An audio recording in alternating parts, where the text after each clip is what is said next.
Hey, Amy. Hey, it's almost done. I thought you forgot to do one more thing. I think to do one more thing, but since we're waiting, I just want to go over a couple more things that we talked about yesterday. Remember yesterday, we talked a lot about that stuff. Okay, so before we get started, we're gonna record this. Okay, so today's day is September 21st, 2015. Time is 3:23 p.m. Located at the Sheriff's Office, Osceola County. Detective Joel Guevara, Detective Brett Roller, and can you please state your full name, Amy, please? Amy Grace Day. Okay. Again, thank you so much for waiting for us for the phone thing. We're, as you can see, we're conducting a full-blown investigation because we don't know what happened. So we just want to cover every angle and make sure that we got all the steps covered, okay? And due to that, I'm just gonna read some stuff to you, some formalities, okay? It's a full-blown investigation, so I just want to get this out of the way, okay? You have the right to remain silent. You understand that? Yes. Okay. I need for you to speak up since you're recording, okay? Yes. Anything you say may be used against you in the court of law. You understand? Yes. Okay. And so you're entitled to talk to a lawyer before and during questioning. Do you understand? Yes. Okay. If you cannot afford a lawyer and want one will be provided before and during questioning without charge. You understand that? Yes. Okay. Amy, will you be so kind? This is the part that I read to you. Print your name here.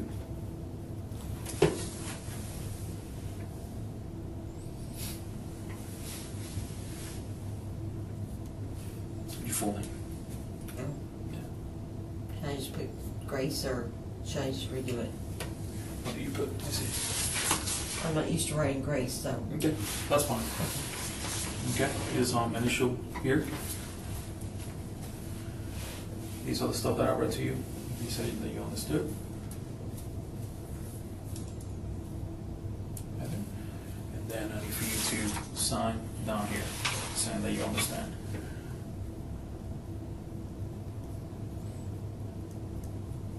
Okay. So now I'm going to sign this here myself. Then since this is the only part that we're using, I'm gonna cross out the rest of it, okay? Alright. I just wanna go over real quick just the highlights of your routine on the weekend. You stated, let's start with Friday. Let's go back one day. I know we started the other days on Saturday, start back on Friday. Friday, what was your routine that day? I was packing. I was getting clothes ready for Goodwill. Mom and I both were. Okay. We were kind of just laughing and joking, and packed the pantry with stuff that I eat that she doesn't because she's a vegetarian. Going over just different things. I mean, it was just a normal day. Just a normal day. Yeah. Does your mom has like a regular routine? Like she does the same thing every day, or No. like the same routine, or just No. no? Different things, different days. I mean, she goes to Walmart different days. She goes to Winn-Dixie different days. She goes. The only thing that's routine is in the morning time, she walks every morning on the back porch, takes her grandson to school, will take lunch to him at lunchtime, and then sometimes she'll go down there, and then, but the morning walk, taking him to school, and sometimes taking lunch out to him. That's pretty much the routine. Now, normally she will, but it's different days, but after she takes Morgan drives to school, and on her way back, she may stop at Walmart, but I mean, she tells me, but it's on different days. Gotcha. So, Sorry about that. And then Friday, was that the day that you already had planned to go out of town with your boyfriend, Carrie, or when did those plans came up? That didn't come up until Saturday. Saturday? Yeah. Okay. And who reached out to you? Did Carrie reach out to you, or you reach out to Carrie? He called me. I missed his call. I called back. He missed my call. Called back, and then I called him back. I mean, we just went back and forth. Now, around what time those calls started? I think the first one was like at 7:50, 8 o'clock in the morning because he gets up early. Okay. And then that's the reason I missed his call because I didn't hear my phone ring. When I called back, I don't know what he was doing, but he didn't answer the phone. Then when he called me back, we talked for a little bit, and then I called him back, and that's when, after that, we were like, well, you know, what are you doing? What are you doing? And we kind of decided what we were trying to see if we had anything, if anything was going on. I asked Mom if she had anything going on, if she needed me for anything. And she said no, she was going to be going to church, you know. And I said, okay, I called back and I said, no, I don't have anything. And he goes, okay, I'll come get you. I said, okay. And then on Saturday, your mom went out the whole day? No. Did she step out of the house? No, she cleaned on Saturday. Okay. So she never got in the car, left, or anything like that? Went outside, or She went outside to... She went outside when Morgan and Mark came down to mow the grass. Oh, okay. But, I mean, other than that, she was inside cleaning, and she went outside, out back, you know, for a little bit, and read the Bible. She does that. The other routine she has is every day between 1:30 and 2, during the week, she does talk to her sister Joy, and then my sister calls her on her way home between 4 and 5, whatever time my sister gets off work, until my sister gets home. That is during the week. Those are two things that my mother does. Those part of her routine. But on Saturday, I didn't go outside, but I know Mark was there only because he's the one who runs big zero turn. Morgan, I'm sure, was there. She went out, they mowed and left. She came in and she continued cleaning. You went out, other than living with Carrie, you went out during When the day? Did you step out of the house, like to go somewhere, run some errands, anything like that? No, when I stepped out, it was at 5 o'clock on Saturday. And that's when you left Carrie, with Carrie? Yeah. The only other time I was outside was when I go out back to smoke because my mother's allergic to smoke. But I always go out back. And when Carrie got to the house, did he went inside the house, or No. did he remain outside? Yeah, he just stayed outside. I went outside and got in his car, but that's not unusual. Oh, okay. All right. Just like when he dropped me off, I got out of the car and, you know, went inside or went through the gate and went through the back door, but that's not unusual either, so. How long does it take to get up there by the Gainesville area where he lives? I forgot the name. Chiefland? Or Chiefland. Without traffic, 2 hours. 2 hours? Yeah, with traffic, 2 hours 15 minutes, 2 hours 30 minutes, depending. And that's how I take the turnpike, Turnpike 75 to alternate 27. And that's the route that you guys took, right? Mm-hmm. So trade route we always And the take. same route you guys took back Mhm. on Sunday? No, yeah, on Sunday, yeah. Yeah. Okay. Sorry, I'm losing track of days. Okay, it's okay. So let's go back to Saturday evening or Saturday night. Mm-hmm. When was the last time you heard from your mom? Between 8:20, 8:25. That's when you received that phone call, where she was a little bit, you said she was crying. She wasn't bawling. She was just kind of it was like a whimper, you know, type, you know, and, you know, she told me she loved me, and that she would call me as soon as she got a chance. I took it as she was going to miss me, or, you know, I mean, I didn't read too much into it. I should have, but I didn't. You know, my mind was probably somewhere else, but I didn't read much into it. My mom, when she says she loves you, you know, sometimes she cries. When she leaves to go to North Carolina, before she leaves, she tells you she loves you, she'll cry. So, I didn't really read that much into it. During that phone call, did she give you a timeline when she was supposed to be back, or how long she was going to be gone? She didn't really give me a timeline. My understanding is she gave my sister a timeline.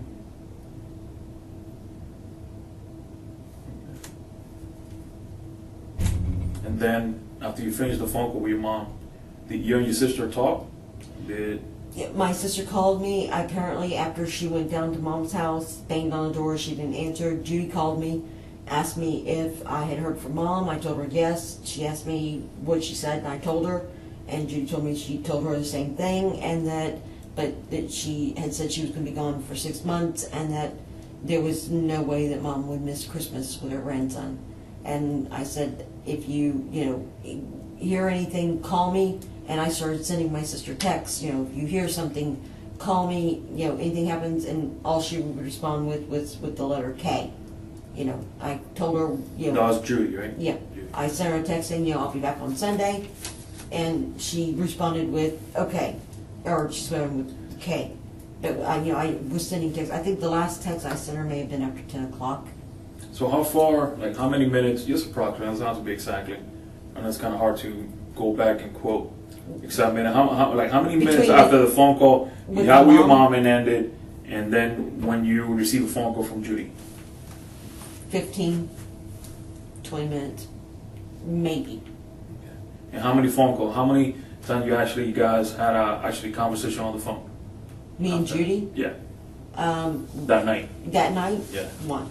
And then the rest of the communication was via text? Mm-hmm. Okay. From your phone, between your phone and her phone? Mm-hmm. Okay. And your phone, you're the only person that uses that phone, right? Nobody else uses that phone? Not that, I've let other people use it, but majority of the time I'm the only one that uses it. Okay. My mom's used it. Okay. When was the last text that you sent to Judy and you received from Judy on Saturday night? I want to say, I don't remember exactly, but I want to say it was probably at 10, maybe a little after. And the last text you received from Judy, what was it, like, okay, or what is that? The letter K. The letter K? That's all I ever got back from her was K. Okay. Let's move forward to Sunday. Did you hear from Judy, or did you contact Judy, or? I contacted Judy, told her I was on the way back. Around what time was that?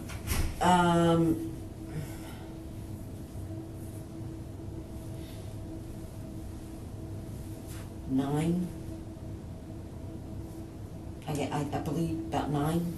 She told me to call her and let her know when I was 15 minutes out. Okay. I said okay. I got there and I called her and Around what time? Around what time was that you got to? 11. And that's the house, right? You said. Mm-hmm. Okay. Around what time you guys left? Chiefland? Yeah, about 9. About 9? Yeah, maybe a little before. Okay. Did you guys stop anywhere else? No.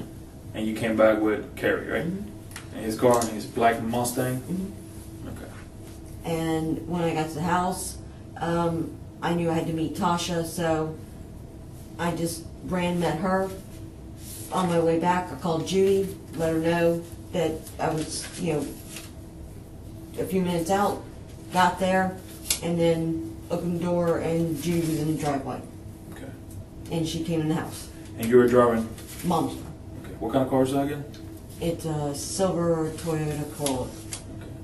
So you met your friend Tasha. I know we talked about this one time about some cigarettes, right? You were swapping out some cigarettes? Yeah, she gave me menthol, my mistake. Okay. So. And you said, where was it? Where you That guys was at met? Westgate. Okay. And it took me maybe 10 minutes to get back to the house. Okay. So from the time you left to go meet Tasha, you met Tasha and you came back, it was about 10 minutes, you said? Well, I left about 11, got there, met her, and maybe I got to the house maybe at 11:15, 11:30. I don't remember exactly what time because I didn't look at a watch, but between 11:15 and 11:30. And I called Judy. Okay. And then when I opened the door, she was there and she came in. You stop anywhere else? No. You went straight home? Okay. So when you got to the house, Your sister Judy was in the driveway. No, she got there right after I did. Okay. But it only takes her 2-3 minutes to get from her house down to the house. Okay.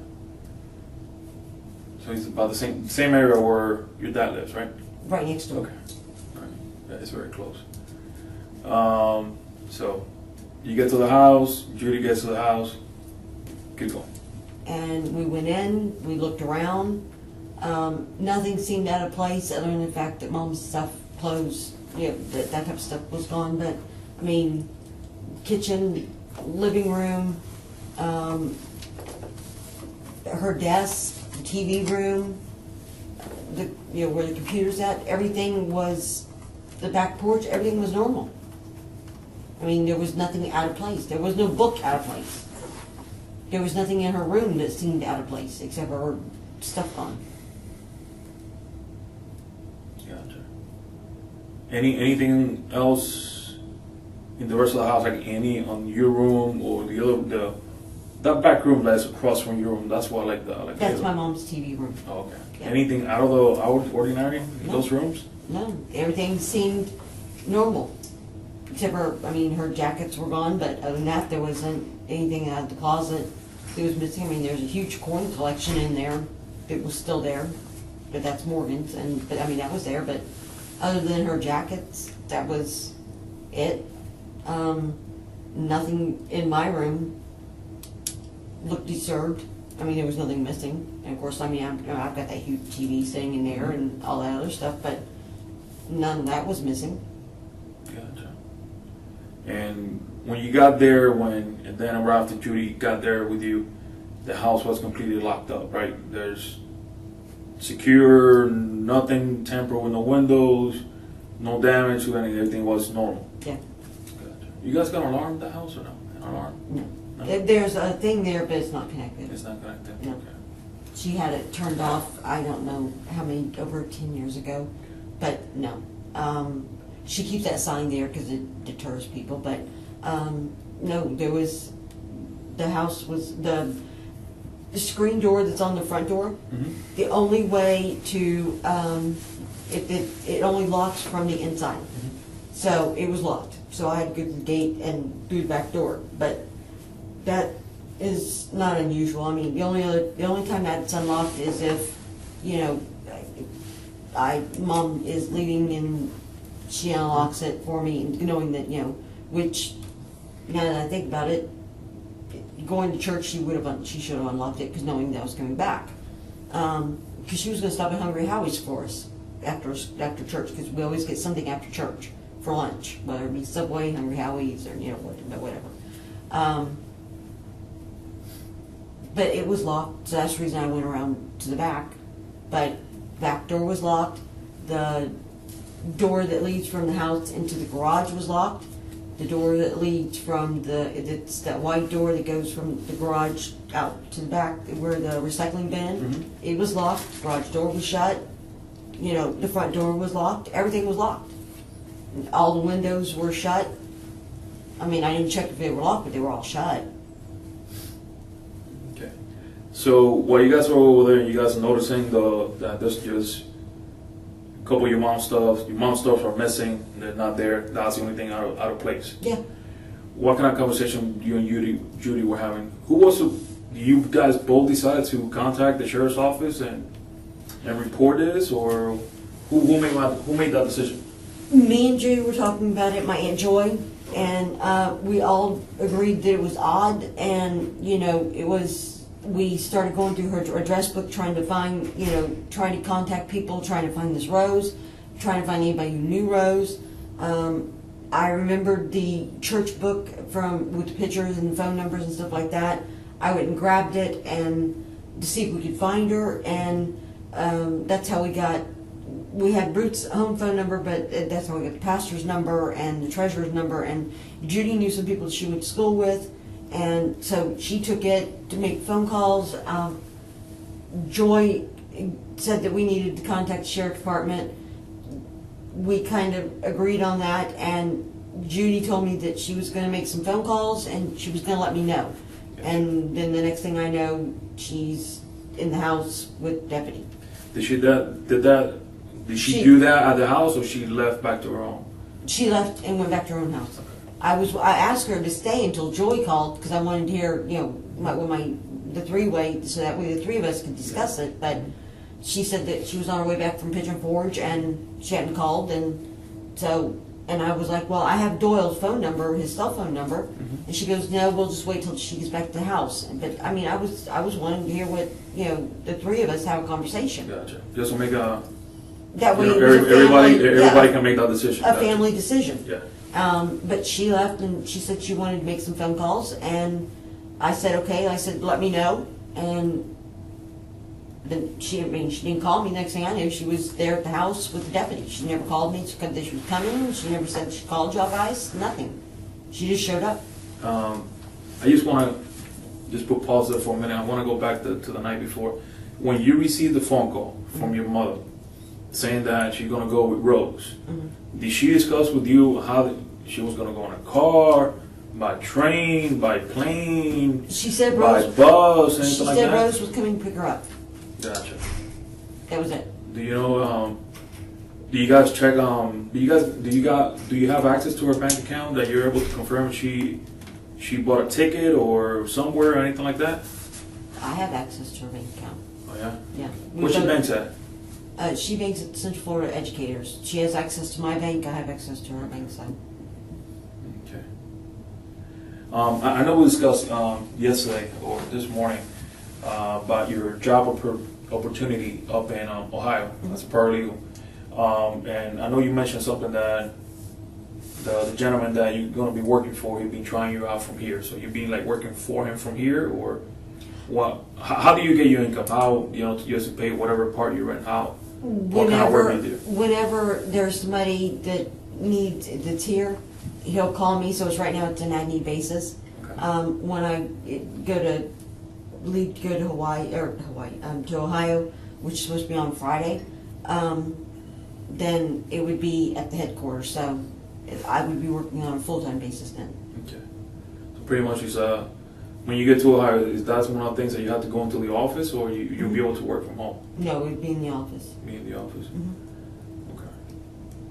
So you guys never took that step to kind of like go over her bank account, see if there's been any kind of like purchase a ticket or any kind of purchase, anything like that.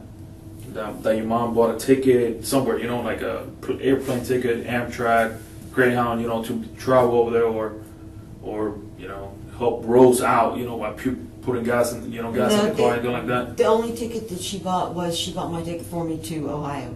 Okay. But I mean, other than that, not that I'm aware of. Okay.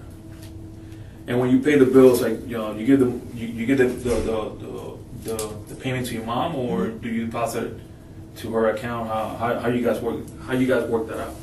I give my mom the money. Okay, gotcha.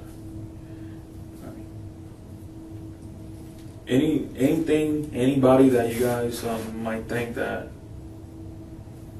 she had ever kind of trusted outside of the family, like a specific church member or anything like that? The only person she trusted outside the family was Marie and Harry. Okay. And there are?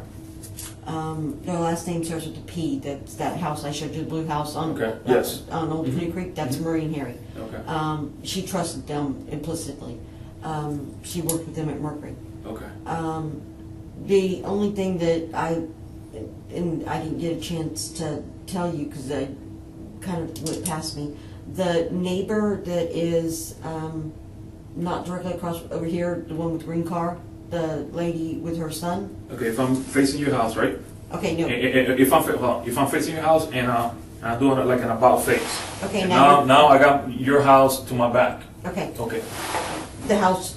The house, like right here. Yes. So if we're looking at a clock, 12 o'clock will be here. Will be like about 11, 10 o'clock. Right. She has the fence, 2 dogs. She has a green car, a son who drives a truck. Okay. She asked me something last night, but they told her that she needed to go. She couldn't talk to me. She asked me, and it didn't really register, but I mean, she asked me if I knew the woman who came to visit Mom, which I don't. I mean, I don't know who she's talking about. Do you know her name? The lady across the street, do you know her name? I don't really know our neighbors. Yeah, another question I forgot to ask you yesterday. I know you mentioned something about the next door neighbor that, I don't know, The one that's that give you the WGV, I don't the know. heebie-jeebies. Yeah. Can you tell me a little bit more about that neighbor? Why does he make you feel, oh, is he a he or she? He. Okay, what does he make you feel like that?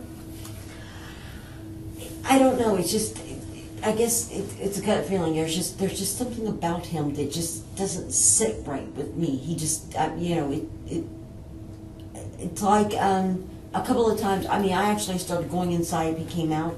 There was a couple of times that like the woman's dad came over, and I was sitting on the back porch, and I don't keep a light on the back porch so that way people can't see me when I'm out there smoking. But I keep a flashlight with me. But he left out the back door, and their backyard kind of has a berm in the back. Mm-hmm. He went to the very back, crouched down, and the only reason I can see this is because there's planks missing from the hurricane that they never replaced. Crouched down, and I could see a light from his cigarette. And he stayed there the entire time her dad was there. And that just was like really odd. And from there it was like, okay, that just doesn't seem, you know. So I kind of just, Mom and I just stay away from it, you know.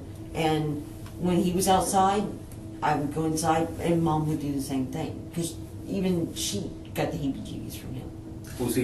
He said hi to you guys, like morning, wave? No, didn't anything? speak. No, he never. He never spoke to us. We never spoke to him. We never waved. We never even acknowledged. How old is this gentleman next door?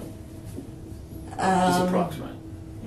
20s, like 20s. yeah, late 20s, maybe 30. I would say late 20s. I haven't gotten. I don't know what he looks like close up, but from a distance, I would say mid to late 20s. Gotcha. I don't know.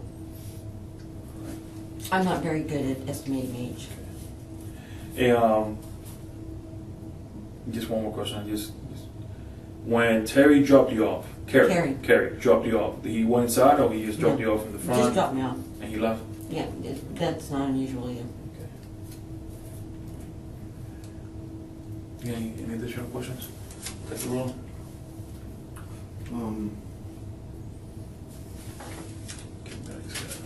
You said your mom paid for your Ohio ticket. Mm-hmm. When was that purchased? Saturday. This Saturday? Mm-hmm.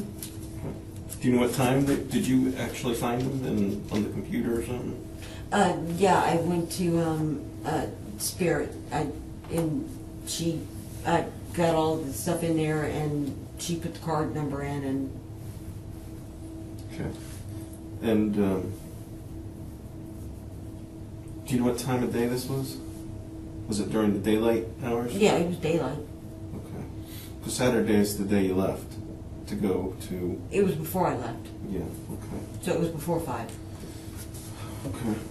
And it was with Spirit Airlines. Yes, Did you get your confirmation in an email or something like that? I did, and I gave it to one of the officers. It's flight 4060. I leave at 10:50 in the morning Okay. And when's that? on Friday. On Friday. And you said that you know a lot about your mom's financials. I guess you try to help her. She's an older woman. Does she have multiple accounts? Does she have multiple credit cards? Do you know what kind of To my financial credit she has? To my knowledge, she has a GM card, and that's because she has one, and she has me also on it. Mm-hmm. She has an Up Promise card, which we both have. She has one, and I have one of mine. What's a promise card? It, I've never heard of that. It's called Up Promise. It's just like a Visa or MasterCard. Okay, it's a credit card. Yeah. Okay. She has one, and she has one with my name on it. We share PIN numbers, and same with the GM card. And then she has her CFE Platinum credit card Okay. through the bank. Her ATM card. Okay. And I think that's it. And what did she use to buy your plane ticket? Her CFE Platinum card. Or a credit card, not the ATM card? No. Okay. All right.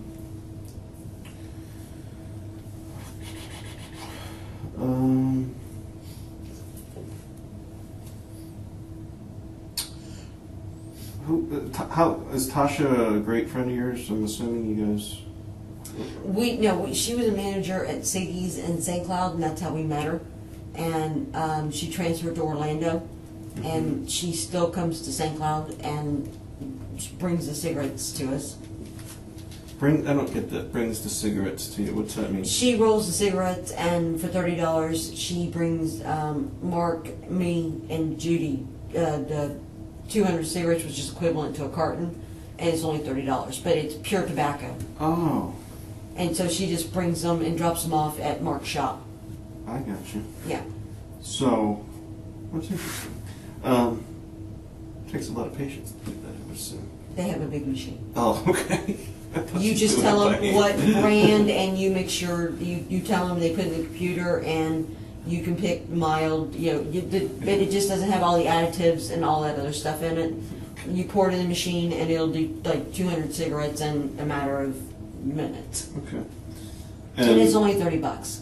And Sunday, you said after you got dropped off, and before Judy gets there. I met her and swapped them out. And where'd you meet? At Westgate. What's that? What's Westgate? Westgate in St. Cloud, where CFE is, where Big Lots is. Big Lots. Yeah. And it was where Siggy's used to be. There's another store there now. But we met there, and she came to the window. I handed her the menthol one. She handed me that. I went out the, what is it? Is it CVS? Right down the corner. I went out there, turned, and went up Old Canoe Creek, Pine Tree, up to Rambler, to the house. And then you went home? Yeah, and I called Judy, and she was there 2-3 minutes. And you called Judy before she got there, or? I called Judy before she got there.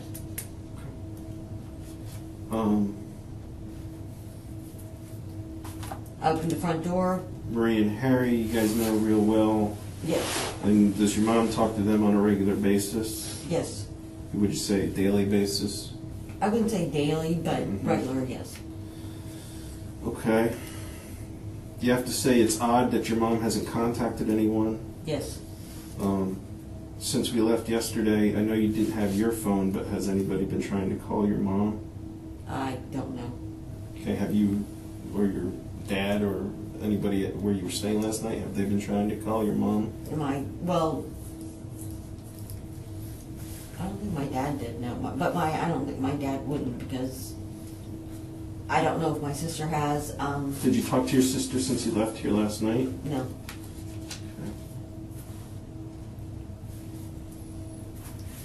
When I got to Dad's, she was, I'm sure, already asleep, and I would sleep, and when I got up, Did you called sleep? A couple hours. Okay. Did you? And I called you, and from what I understand, Dad said she had already left to go to work. And she says she doesn't like getting calls at work, so that's the reason I haven't. Talked to Judy. Yeah. Okay, that's what I was going to ask. Yeah, tried to call her or anything. To my understanding, she's in training, so I mean, he's getting phone calls at work, unless it would be from you guys. Right. Me calling, have you heard anything, would irritate her, and Gotcha. I don't want to do that. So.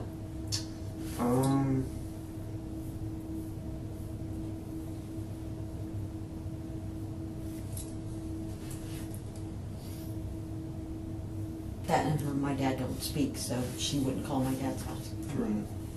And if I called her from my dad's house, she wouldn't answer. Why is that? Why don't they talk? They had a falling out a couple of years back, and they haven't spoke. Judy considers my dad dead to her, so Okay. they have absolutely nothing to do with each other. So she wouldn't answer her. What about Mark and her son?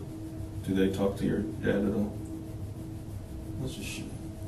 They used to have a gate between the property, and Dad and Katie went to Tennessee, and when they got back, they had removed the gate and put the fence up in place of it.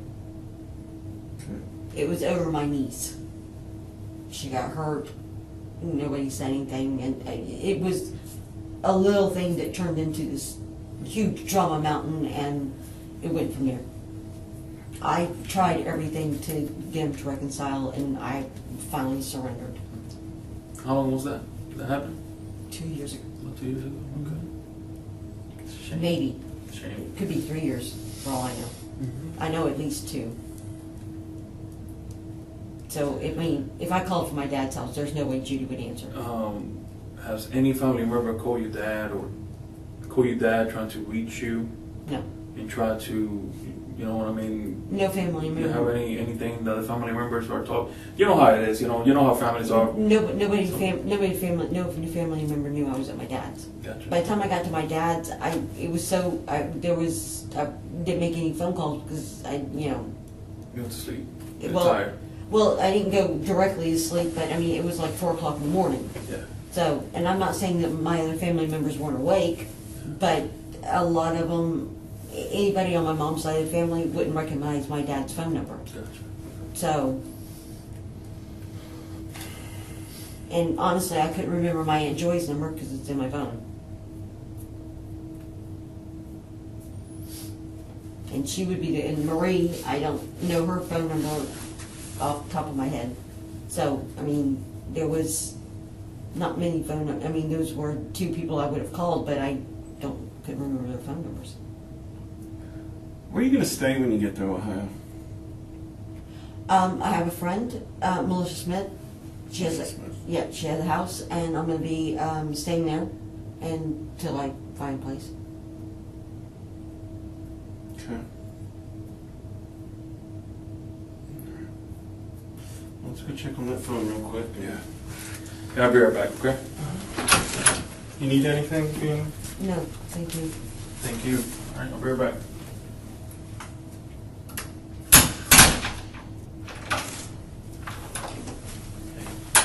Almost ready. Just, the little box just crashed. He was swapping out some an SD card real quick. He said we should be done in a couple of minutes. Hey Judy, I want to bring sorry, Amy. Apologize. My bad. I want to ask you a couple more questions, okay? And I need for you to be completely truthful with me, okay? All right? Base, when was the last time you tried to contact your mom on your phone? When was the last time?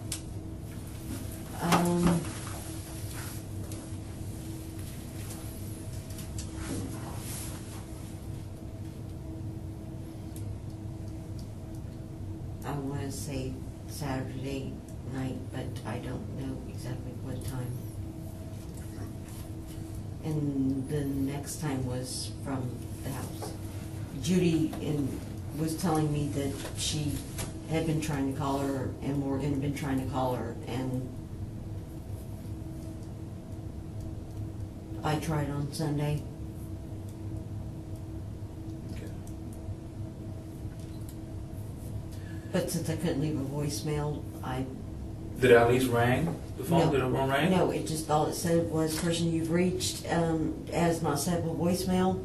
So I assumed, and I know I shouldn't have, it was out of minutes, it was dead, or she had turned it off, or she turned the ringer, I mean, and I knew she didn't have a phone charger. Okay. And I honestly thought she would call whenever they stopped. Okay. So I really wasn't too concerned. Okay. And then when Judy told me they'd been trying to call her, then Okay. How about if I tell you that the last phone call that you ever did to your mom was on September 18th, which that was Friday night, just before 11 o'clock at night. Will you be surprised about that? It's based on your phone information. very. Okay. And then the call history, you know how you go through the call history and then you can remove calls from the actual call history log. What's removed, what's deleted. I don't delete my call history. Okay. Why not? That's coming straight from your phone, a phone that you own, the phone Well, that I you mean, use. I understand that, but there's no reason for me to delete it. I mean, I have no reason to. Okay. All right. And I know that I called my mother cell phone but after the 18th. I know I did. Okay. You said that you have an E-Pass account. Mm-hmm. Your mom has an E-Pass account, Mm-hmm. and then Carrie Mm-hmm. has an E-Pass account, right? Right. When Carrie picked you up at your mom's house at your residence, Mm-hmm. you guys left in Carrie's car, which is a black Mustang, Mm-hmm. and he didn't pay the toll. He went through the E-Pass section, right? He didn't stop. Did he pay in the attendant, and he went through he did not pay attention. He just went right through the SunPass E-Pass lane without stopping. When we went through the Kissimmee Park, it went through, but whenever the rest of them, he did pay because, well, I guess his e-pound account was low. I don't know. Okay. Will you be surprised, or I would like to know what you would say if I told you that the last time that account was used was earlier this month? Carrie's account, yes. And there's absolutely no record of him going through E-Pass or anything like that. Yes, that would surprise me. Okay.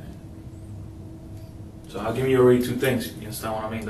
I understand. That I'll be able to confirm based on the information I'm getting and stuff like that. I understand. To confirm. So. I mean, but I can't give you an answer, but I mean, Okay. because I don't understand, but it does surprise me. Let's swap shoes for a moment. You know, how will you feel about that? You've been in my shoes, getting those stuff right now.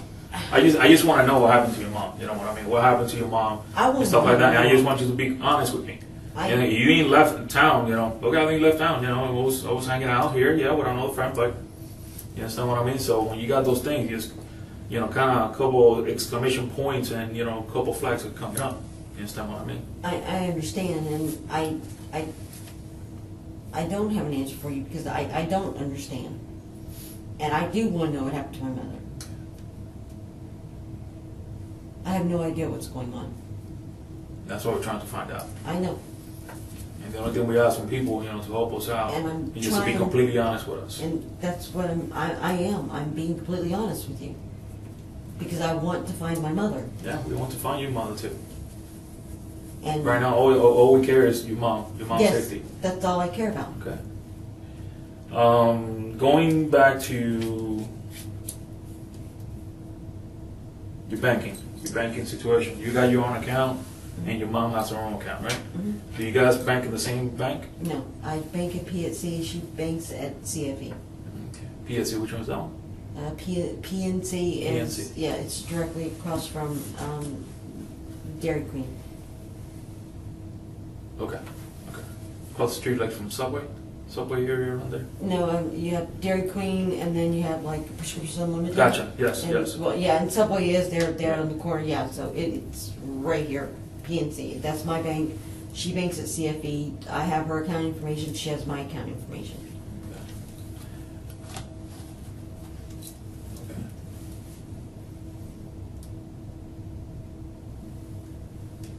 What can you tell me about? Has been any deposit made to your account? Mom wrote me a check for $2,500 that I did a mobile deposit for. A mobile deposit? Yeah, Is it a check or a mobile deposit? It's a check, but on my PNC has an app where you Okay. can do what's called a mobile deposit. You take a picture of the check and then it goes to your account. And what's that? After a few days. Okay. And where's that check at? I gave it back to her. Okay. All I have to do is sign the back of it, and then you have to put forward mobile deposit only, is what you do. So she writes it, and what day was that? What day was she wrote that check? That was on the morning of the 19th. 19. That's Friday. Okay, 20. No, wait, no. No, it's Saturday. Saturday Okay. morning. I'm sorry. Saturday, I apologize. yeah. I'm all messed up with my days. Sorry. Yes. You're right. I apologize for that. That's Saturday. okay. Yeah, morning of Saturday. Okay. All right. So she paid for your ticket for Ohio, Mm-hmm. and she used what card? The CFE Platinum Okay. That's a debit card or a credit card? credit card. Credit card. And then she also gave you a $2,500 check. And you said what? Just for me to go into my account to have, so that way she worried, you know, that way I had money and just in case I needed anything. She wanted to make sure that I was safe and taken care of. She didn't want me to have to, if I needed to get back or if I needed something or something happened, she wanted me to be able to have the money to do it. Okay.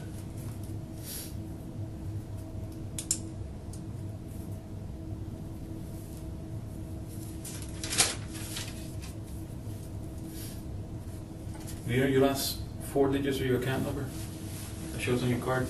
5353. Okay. And that's with PNC, right? And that's a credit card. That's your checking account, debit card. That's my checking account. Debit card, right? It's like a debit card. No, it's it's a checking account. Okay. Yeah, but debit card, I don't know what the last 4 digits are. Okay. That's at home in my purse.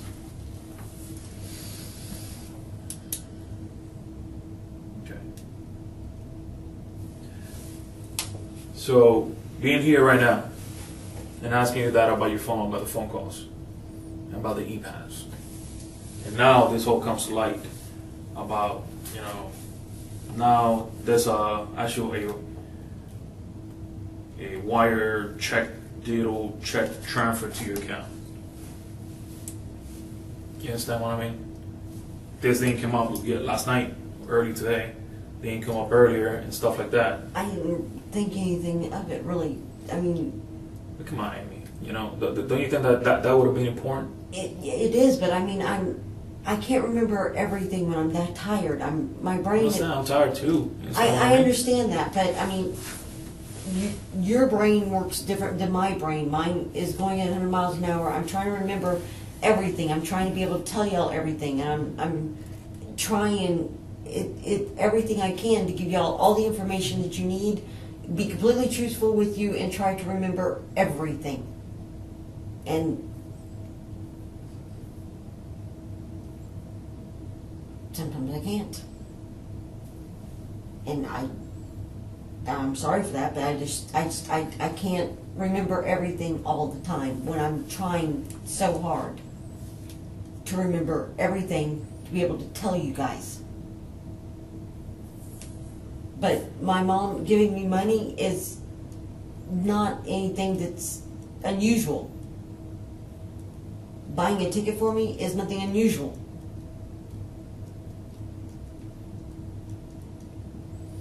What do you think Kara's going to say when we contact him? If we contact him. What do you think Kara's going to say? That he came pick me up at 5 o'clock and he dropped me off. And he's going to tell you that he paid for the tolls and doesn't know why his son pass didn't register. What do you think Tasha's going to say when we go talk to her? That we met at Westgate and that we swapped out cigarettes and that she left and I left.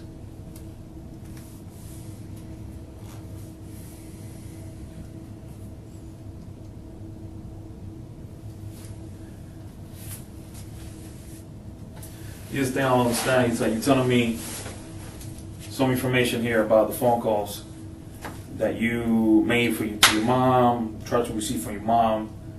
You're telling me that. And then, however, when we go to your phone, you hear it from you to see, to take a look, stuff like that. Your phone is giving us a complete different story of what you're sharing with me. I can't answer you on that. I have absolutely no idea. I don't know why my phone is doing what it's doing. I don't know what's going on with my phone. It doesn't matter if you delete it or try to get rid of some information, the phone always keeps that information. I understand that, but I mean, I don't understand. I don't know why my phone is doing what it's doing. I don't understand. I can't give you an answer. I don't know enough about phones. I cannot give you an answer on this. I know what I did. But I can't tell you why my phone is not telling you that. I can't. I wish I could.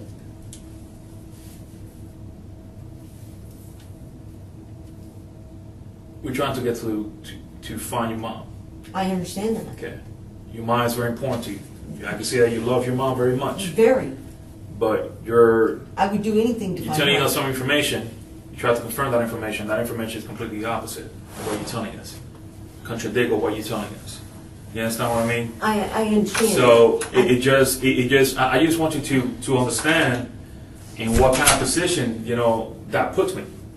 You understand what I mean? So I'm not saying I'm having doubts on you with you, but like I said, you just bring some red flags, and I'm just trying to sit down here with you right now and be able to for you and me to put our heads together and try to be able to understand all the pieces of the puzzle. You understand what I mean? I understand. And the only thing I ask for you to is to be completely honest. And with I me. am being. Okay. And I just don't want you. I just don't want you to hinder yourself by holding information by lying to me. I And don't I'm want not. you to do that. And I'm not. And I Okay. honestly cannot answer why my phone is not telling you what I'm telling you, because it should be. Not correct. I mean, it should be telling you exactly what I'm telling you. My phone should indicate all of that. That is correct. And I don't know why it's not. I cannot answer you on that. I'm sorry, I don't know. But it should be telling you exactly what I'm telling you. Okay. I mean, what I'm telling you, you should be able to look at my phone and go, okay, this is exactly everything. And I don't know why it's not. I honestly do not. I wish I could tell you. Gotcha.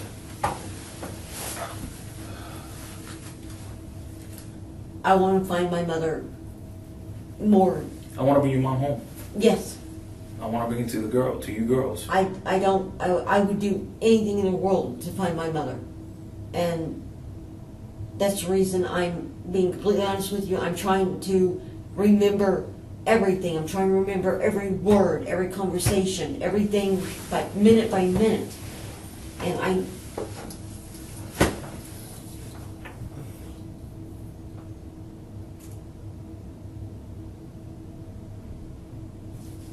everything is just getting all jumbled. I can't remember times. My job description in my job is to get the facts, investigate, talk to people, and I know. and assist the family. You understand what I mean? That's what I'm trying to do. I know. Okay. And then when everybody puts all the effort and everybody has roles.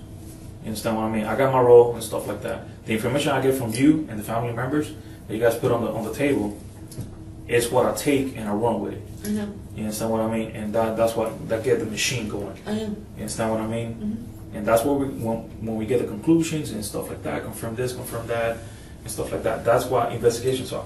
I know. Taking all the facts and be able to confirm, look into it, do research, and we get the answer. Mm-hmm. Okay? I understand. So the only thing I ask you, Amy, sorry, is for you to be completely honest with me, okay, and be able to think and help me out, and I help you out, and be able to share information and change, be able to share with each other thoughts that we'll be able to understand and to move on, okay, from this hiccup right now that I got. You know what I mean?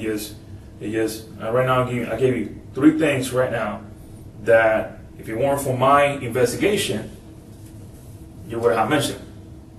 The situation with the phone now, with the e-pass, and now that transfer, that wire transfer. You understand what I mean? So But the transfer is not unusual. okay. Does she does that every month? Not every month, but she. How often does she transfer that amount of money to your account for you just Every few to months. have it? Every few months. And why does she does that? If you got your own income and you pay bills, why are you gonna give money to her for her to pay bills, for you to pay your half, and then she's giving you a lot more money than what you pay her on a monthly basis to pay bills? I just don't get it. She's trying to help me get a car. Okay. So how much money has she given you? Let's say of this amount the last year, where it was in September, from January to September. How many times she given you this? Because I work. You know what I mean? I'm not rich. You know what I mean? And and somebody giving me $2,500, I consider that holy crap. Well, You understand what I mean? Like, Yeah. oh my God. And you're right. you understand what I mean? You're just like, that's a lot of money for me. Right. But that's my personal, for my opinion, $2,500 is a lot of money. Yes. How often does she does that? Like from January to now September, how often has she done that? 4 times. 4 times. But unfortunately, So it has been $2,500 the same amount, or what has been the amount? it's 500, it's 2,000, it's 2,500, but Do you remember the amounts? it's just been those 3. It's been, So 500, right? it's been a 500. It's Hold on, give me been. 1 second. Let's do something real quick. I'm sorry. Wait a minute. 600. Okay. Um. So that's 600. That was the first time. That was when? Last one. Remember when? No. Beginning of the year. Was it cold This last year. time? It was this year. Okay, 600. It's It's kind of 2,500 to that. The other this recent. So that's 2,500. There's 2,500. Okay. There's 600. 400, and I think another 600. I know it's 600. Mm-hmm. So 2 times she gave you 600, and then 1 time she gave you 400, and now she gave you 2,500. Mm-hmm. Okay, so that's a big jump. Right. From going just for a couple $100, now all of a sudden that's a drastic jump. Any reason why? That's $4,100. You told me that she gave you. He gave me you from January to. She's wanting to try to help me get a car, but she's also trying to help me get health insurance because I lost my health insurance, and so she's trying to help me get my health insurance. And unfortunately, health insurance right now is like $300 a month. So until I get health insurance, kicked in, it's going to be $316, $343 Okay. because of blood pressure and my heart condition. Okay. So she's trying to help me with that. So if I look a little bit more into your mom's account and your account, I'm gonna be able to see those transfers or those deposits from your mom's account to your account. Yes. And how do you guys did those transfers? The same way that you did the $2,500? Some was cash, and one was a check, and then Which one was the check? I don't remember exactly which one. But mostly it's been cash because it goes into effect right then. So What do you mean goes into effect right then? it's available to you. Okay. Did she put the cash in your account? She gives it to me, I go to the bank and deposit it at the ATM. Okay. Just the same way she did in this one, this most recent one. That, she gave me the check, and she had me do the on my app, my PNC app. Okay. If I had my phone, I could show Who it. wrote the check? She did. Okay. If I had my phone, I could show it to you. Okay. What I'm talking about. Okay. It's an app, you go to it, and it says deposit, and you put the which account you want it to go to, how much. You take a picture of the front of the check, the back of the check, and then you hit continue, and then you wait for it to clear your account, which could be anywhere from 5 to 7 days. And that was the reason some of the times she did the deposit, or gave me the cash, because that way I could just go to the bank and put it in the bank. How long you had your phone for? How long? Since when?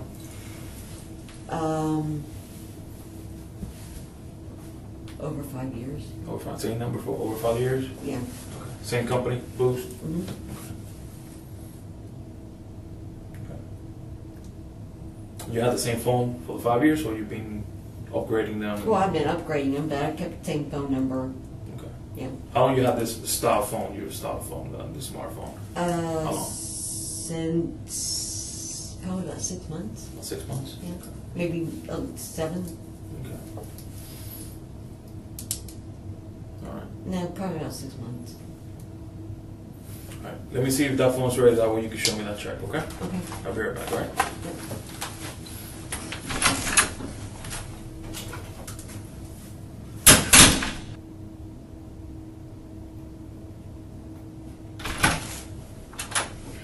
your phone died, so it's being charged right now. And it says that it's so dead that it's not will not even turn on with the plug on. That doesn't sound right. When it's plugged in, my phone will turn on. When it's very dead, when the phone's, even this iPhone, when it's completely dead, No, you mine- turn it on and you plug it in, it will turn on that it's charging, but it will not have enough charge to turn on to power on completely. Mine normally does. That's what I just went over there. It's not even turn on. It just got the little sound that it's charging with the light, with the red light, and it's plugged in and it's not turning on. Then You show the battery. It shows the no, battery. I understand that, but I mean that's something wrong then because So, my phone. We just got to give it a couple minutes, and I know we'll Okay, fire up. but I mean that I understand what you're saying, Okay. but I have my phone is I've zeroed it out and it where it's turned off, Okay. and I plugged it in and I've still been able to turn it on. So there's something wrong with my phone because it should be turning on. I don't know. I ain't no phone guy, but I'm I not gotta, either, but I I'm gotta just, go by I'm the just- text. So I know. I'm telling you that has happened before. you know that we're gonna confirm and reconfirm everything. You understand that, right? Yes. Okay. The thing I don't get, I have E-Pass. Myself, I have E-Pass. The times when my E-Pass have gone to zero balance, and I've gone through it, it was still registered. Okay? Okay. So you're telling me you're sitting here, if I'm not mistaken, and your E-Pass is in your purse, right? Yes. Okay? So, you said that Carrie's E-Pass was going low on balance, but guess what? I did take my E-Pass You with me. okay, forget about your E-Pass. Let's talk about Carrie's. Okay. It doesn't show Carrie up here using the E-Pass. Or even the E-Pass register or anything like that. It doesn't show Carrie nowhere here. I'll tell you that right now. That's for a fact. Okay? When you went to see Tasha to do the thing about the cigarettes, Right. exchange the cigarettes, Mhm. you went straight home, right? Yes. You didn't stop nowhere else. No. Okay. You sure about that? After I left Tasha, yeah. Okay. So you went from your house straight to see Oh, Tasha. no, wait a minute, wait. Oh, there it is. Wait, There it is. I'm trying to, Okay. please. Go ahead. No, go ahead. I stopped at, what's that place? It's a storage. Okay. I stopped there. Okay. And I was there for a couple of minutes and then I left and then Any reason why you stop at the storage? Do you have storage there? I don't have storage there, but I was going to see about how much it would cost to rent some, because there's some stuff that I'm not going to be taking with me. What storage is that one? Where at? It's next door to what used to be Mickey's. It's on Old Canoe Creek. It was a gas station store. Okay. Nah, I gotta look it up. I don't know. I can't remember the name of it, but it's orange. You went inside? No, they said to call the manager, but nobody,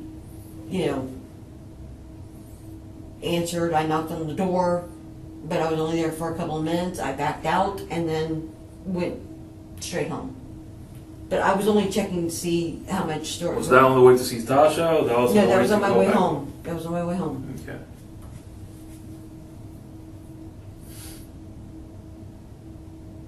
I can tell you that there's nothing wrong with your phone. I'll tell you that right now. And I want you to understand your phone is going to tell me exactly where you've been.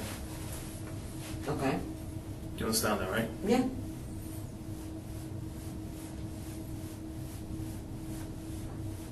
And that's why I'm here talking to you, because I want to give you the opportunity for you to tell me where you were.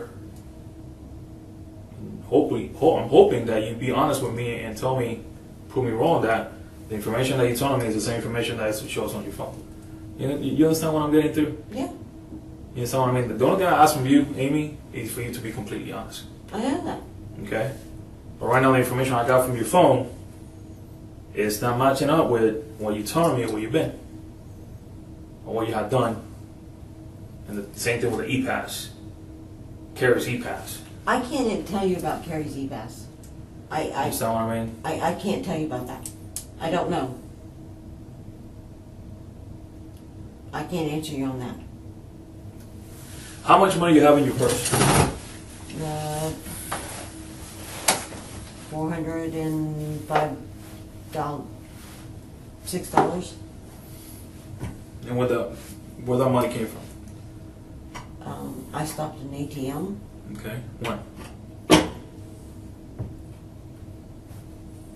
Sunday. When? Sunday. I don't know exactly what time. In the morning, the afternoon. Morning. Was before lunch, after lunch, Before dinner? lunch. Before lunch. Okay. What bank was that? BB&T. Where's that one at? There's one on 192.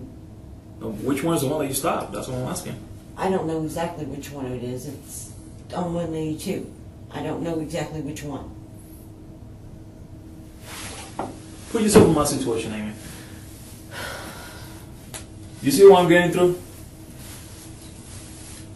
I keep giving you a little bit, putting out more things on the table. And all of a sudden, oh my God, boom, ding, a little light comes on. Oh, yeah, that's right. I am trying. I am trying. Yeah, as far as giving to me, you give me the exception that you're holding back. You just don't want to tell me everything. I'm not intentionally holding anything back. I am trying. I, honest to God, am trying. I am not holding anything back. I honest to God, am trying. I don't have the best memory in the world.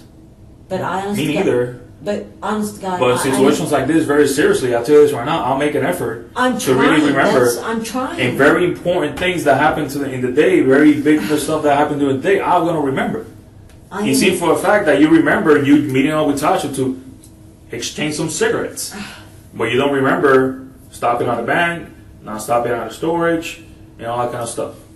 All that taking half an hour. I just don't get it. I'm trying. I am trying. Honest to God, I am trying. I know you're tired. I'm exhausted. And I'm trying. Honest to God, I am trying. I don't know what to tell you, but I am trying.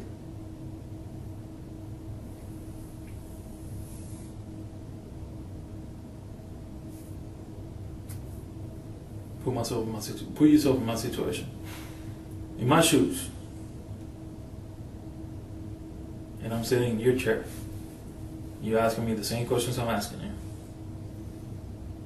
About something very important that pertains to your mother. And all of a sudden, you're not remembering anything. And where you've been, where did you go, where did you stop? And it has to be me giving you a little bit for you to remember. This is very important, Amy. It pertains to your mother. The well-being of your mother, where your mom go, who your mom is with right now. The important mission right now is to get your mom home, safe and sound, back to her daughters. I'm aware of that. And that's And all you're I not want. making it easy right now for me. I'm not trying to make it difficult. Because right now, information I'm getting contradicts completely of what you're telling me, Amy. It's been a long night for you, a long weekend for you and your family. Time is going by. You need to let me know and be completely honest with me what happened this weekend. I feel that you haven't been honest with me completely, Amy. I feel like you're holding things back. I'm not. And you need to be completely honest with us. I am, and I'm not holding anything back. Because based on what you're telling me, you spend most of the time with your mom that actually Judy does. You live with her. You guys live together. Yes. You guys share a lot of time together, a lot of memories. You guys pay bills. Yes. You need to be completely honest with me for us to do our job, Amy. I understand that, and I am trying to remember everything. Honest to God, I am. All I want is to find my mother, and all I want to do is give you the information to be able We to have to help look you. everywhere. I know. Every avenues. I know. See who's lying to us, who's not lying to us. I know. You understand what I mean? And the more I dig and dig and dig, you understand what I mean? Your story is not making sense with what I got right now, Amy. I don't know what It's not confirming what you're telling me since last night. And I want you to be completely honest with me. I want you to take a deep breath and say, you know what, Joel? I'm sorry. Yes, I did forget to tell you. And then let's start fresh. But you need to tell me step by step. And we took our time last night. And we took it day by day, hour by hour, phone call by phone call, person by person. And then I come today. We try to reconfirm what you told us last night, which is pretty much the same thing. And then I get all this information dumped on my desk, on my lap, that is showing me that you're not telling me the truth.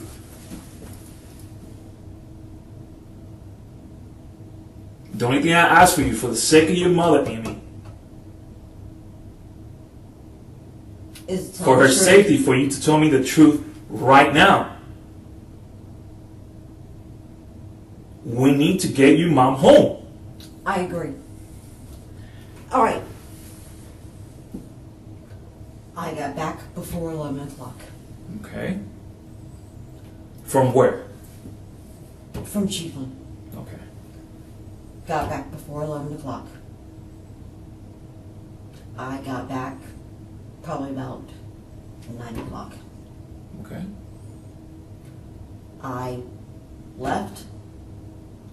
I went towards Nova Road.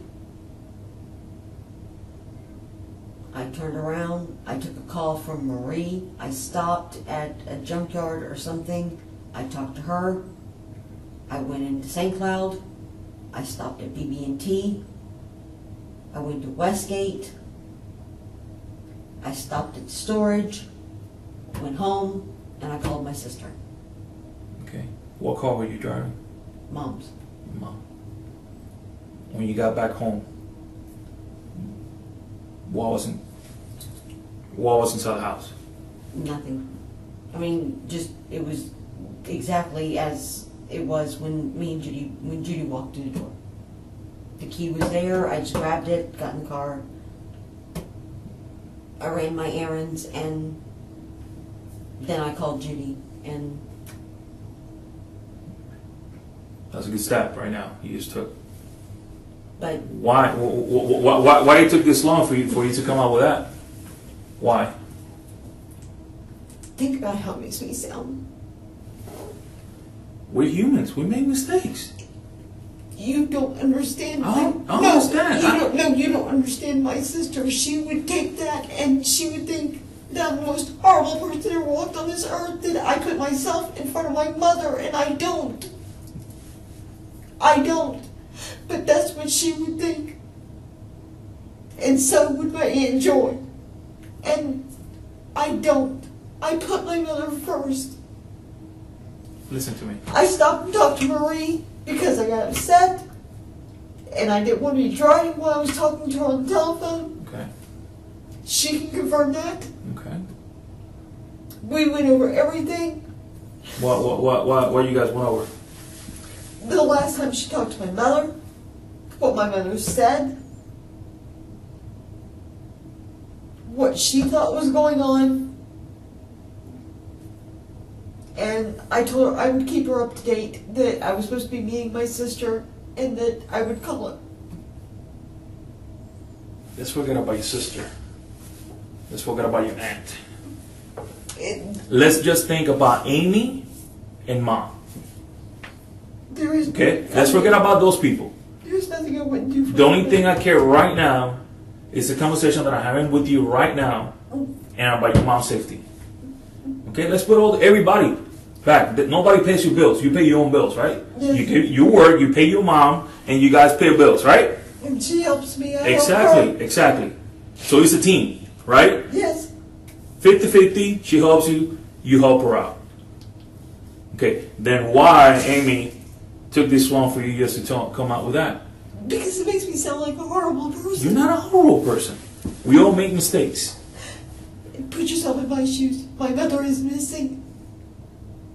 It makes me sound like a horrible person. It really does. I put errands before my mother. But let's go back to, we've been talking since last night. Why it took until I didn't want to sound almost 4:55. I didn't want to sound like a horrible person. So what? This is stuff that I need to I know. You know what I mean? I And know. can I tell you something? That information you just told me right now, I knew it already. I just needed for you to take that step of faith and put on the table for you to tell me what I know already. Okay? This is a start. This is not everything, okay? We have to move on. Okay?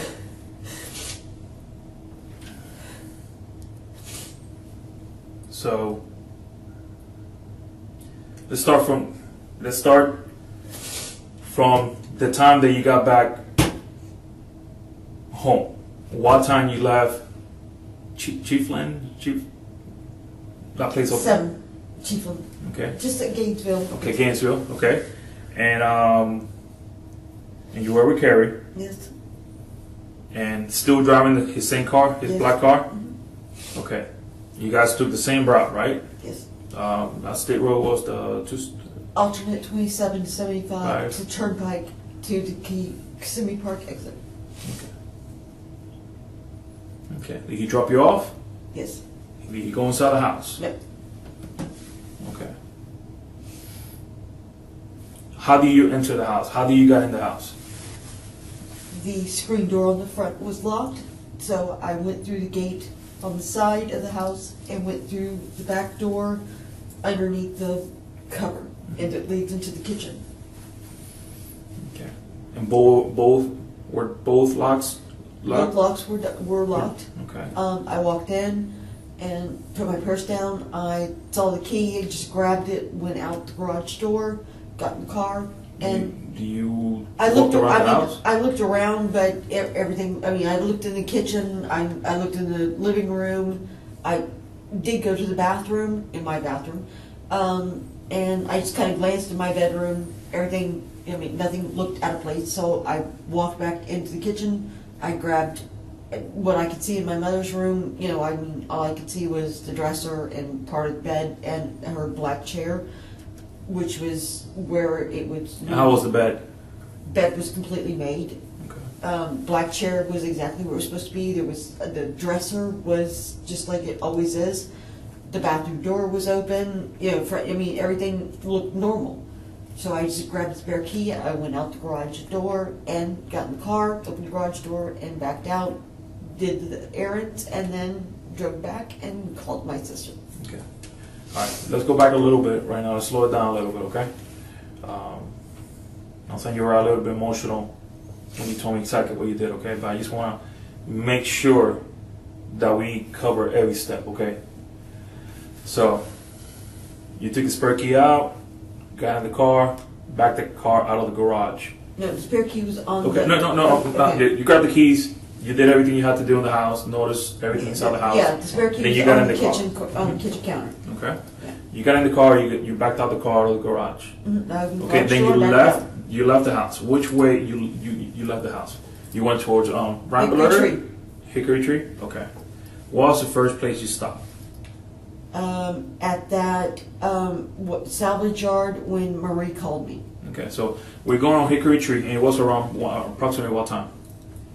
9:30, Okay. 10. Okay. So you go on Hickory Tree. You go towards Y92, I right? got to 192. Which I turned way? left. You turn left. hmm Okay. I went towards Nova. Did a U-turn at Nova. Make a left towards Nova. You sure? I'm sorry. Right. Sorry. I'm sorry. Right. There at 7-Eleven. I turned right onto 192. Okay. Went towards Nova. got to Nova, did a U-turn.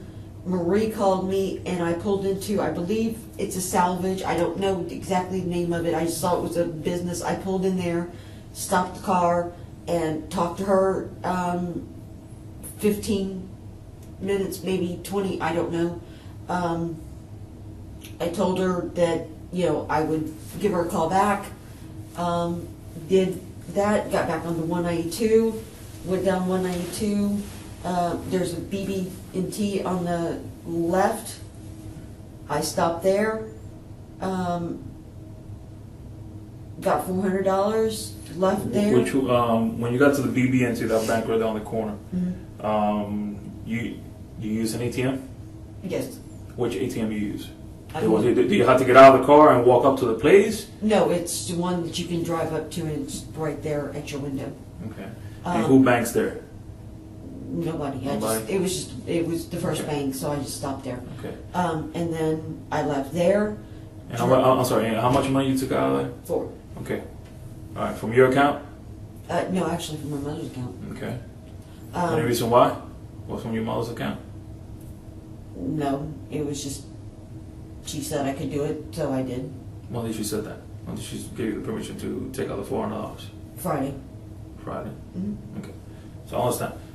Stop. She gives you a check for $2,500 that you electronically deposit in your account. Mm-hmm. She also pays your plane ticket, Mm-hmm. and then she also gives you the day before permission to do it on Sunday to withdraw $400. Mm-hmm. My mother's extremely generous right now. Okay. Just making the math, that's like over $3,000 in less than a weekend. Well, I mean, You understand what I mean? on my phone I can show you all of this. Hopefully, next break that we take. Okay, I can show you my account. I can show you her account. Okay. But left there, drove through town, went to Westgate, met Tasha, Mm-hmm. left out that dude by CVS, turned on Kissimmee Park, stopped at that storage place. Like I said, did pressed for the manager. Nobody answered. Knocked on the door. They have surveillance. You can check. Left there, got back onto Kissimmee Park, or Old Canoe Creek, and drove straight through, crossed over on Pine Tree, turned onto Rambler, went into Lakeshore, pulled into the garage, called my sister. Within a couple of minutes, opened the door, she was there, she came in.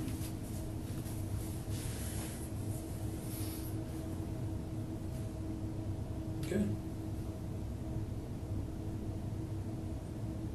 Why was that so hard for you to tell us that yesterday? Why didn't you start with that yesterday? That was simple, Amy. That was the reason. I just don't understand, Amy. Understand what I mean? You don't know my family. That has nothing to do with your family now. Okay? Let's forget about your family right now. Let's just think about Amy and let's think about Mom. I know. Forget about the family. Family's family, but nobody pays your bills. You pay your own bills. But Okay? And right now, let's forget about that because in this situation right now, Amy needs to be selfish. And Amy needs to think about Mom right now. To do whatever she needs to do to get Mom home back to her life. Yes. To be able to, both of you guys, to keep going with your life. I agree, Okay? and that's all I want. Okay. The only thing I just want to understand, Amy, is like putting your family aside, why that was so hard for you to tell me. And we spoke yesterday for, I don't know how long we spoke yesterday. I know. You understand what I mean? And then we spoke on the phone this morning about 2-3 times. I know it was short. And I was with And my then we dad. spoke today. You understand what I mean? And you had the opportunity to tell us. And I was with my dad. I understand that. I don't even need to know about this, okay? I know, but if I had said my dad was sitting right there listening. You're an adult. I understand that took you into his house. But you could have told me, hey, Joel, And he would have decided. can I please speak to you in private? We could have gone talk somewhere. You understand what I mean? Because you're an adult. I know it's not he's your dad, and dad will always be dad. And he would have thought that I wasn't. My dad's cop brain would have kicked in, but anyways, But I was. I didn't want to sound selfish, that I was putting myself in front of my mother, because I'm not, and I didn't think that anything I did was gonna help find my mom. I didn't. I didn't think any of those things would help find my mom. And I didn't know that my mom was missing. And I didn't want to sound selfish. The only thing I want to do, Amy, is find her. I know. That's the only thing. I want to bring back that home to you. That look, that smile. I know. And I need to find out, where did she go and what happened? I know. I want the same thing. But I honestly didn't think any errands that I did that morning would change, didn't affect anything. I know I should have told you, and I'm sorry, and That pulls me back a little bit, you know what I mean? Because all the effort I've been trying to confirm everything that you had told me, that would have been the time that I would have done, moving on and be able to. I know you wasted your time. No, I haven't wasted my time. Because this is my job. You spun your wheels because I didn't. We're a machine. We're a supercharged machine right now. I know that, Okay? but you were spinning your wheels because No. See, but now you have the opportunity, Amy, because we have moved on from that, to be able to, for you to put everything on the table that is everything. and tell me a little bit more, Well, to be able to figure out what happened to your mom. Well, it's going to tell you. I don't know anything else. The only thing I want to avoid, Amy, is be able to get the information back from the phone company, okay? And that will open something else that contradicts a part of your story. I don't want that to happen. And I need for you to look at me straight in the eyes, Okay. with your blue eyes to my dark brown eyes, and tell me, Joel, the phone's gonna show me where I was. And I was up in Chiefline, Gainesville. It's going to show you that. It's gonna show me that you were up in Gainesville Yes. on the weekend and you came back Sunday. It's going to show you what time I was there. It's going to Okay. show you what time I left. It's going to show you everywhere I was at. And it's gonna show me every phone call they did to Mary and everybody you talked to. Yes. Okay, she's gonna Mary. show. I'm sorry, that lady that you said you talked to, Marie. Marie. I'm sorry, That was on Sunday. Mary. Well, Sorry. that was on Sunday morning, Okay. but yeah, it's And going they're gonna show me even more details. So even gonna show me the phone calls that you say that they disappeared from your phone about your mom. The phone calls that you made to your mom. Yes. So you're gonna show me everything. It's going to show you everything. Inbound, outcalling, Everything. outbound, you name it. Everything. Okay. It's going to show So you you everything. promised to me right now. You swore that it's gonna show me all that. Hand to God, I swear it's going to show you everything. And it's going to show you my exact location, times, everything. Hand to God. Okay. All right. My mother, I want her home. I want her home too. I want to go home right now and see her standing in the living room. That's what I want. I want to bring her home. I know. I want to go home and see her standing in the living room. The only thing, you know what I have in my heart right now? I want to get you home and get her home and see you guys reunite. That's what I want. I want to give her the biggest hug. I would never let her go. Never. What will you do different if you had the opportunity, Amy? If we ever, when we find your mom, what will you tell her? What will you do if we have the power right now to take, let's say there's a remote, to hit rewind? What will you do different? I wouldn't leave on Saturday. I would not leave. No? No. You would stay with her? I would want to be at the house. I would want to be there. And maybe this would have happened. If you had your mom in front of you right now, what would you tell your mom? that I loved her very much, and that she's the most important person in the world to me, and there isn't anything I would do for her.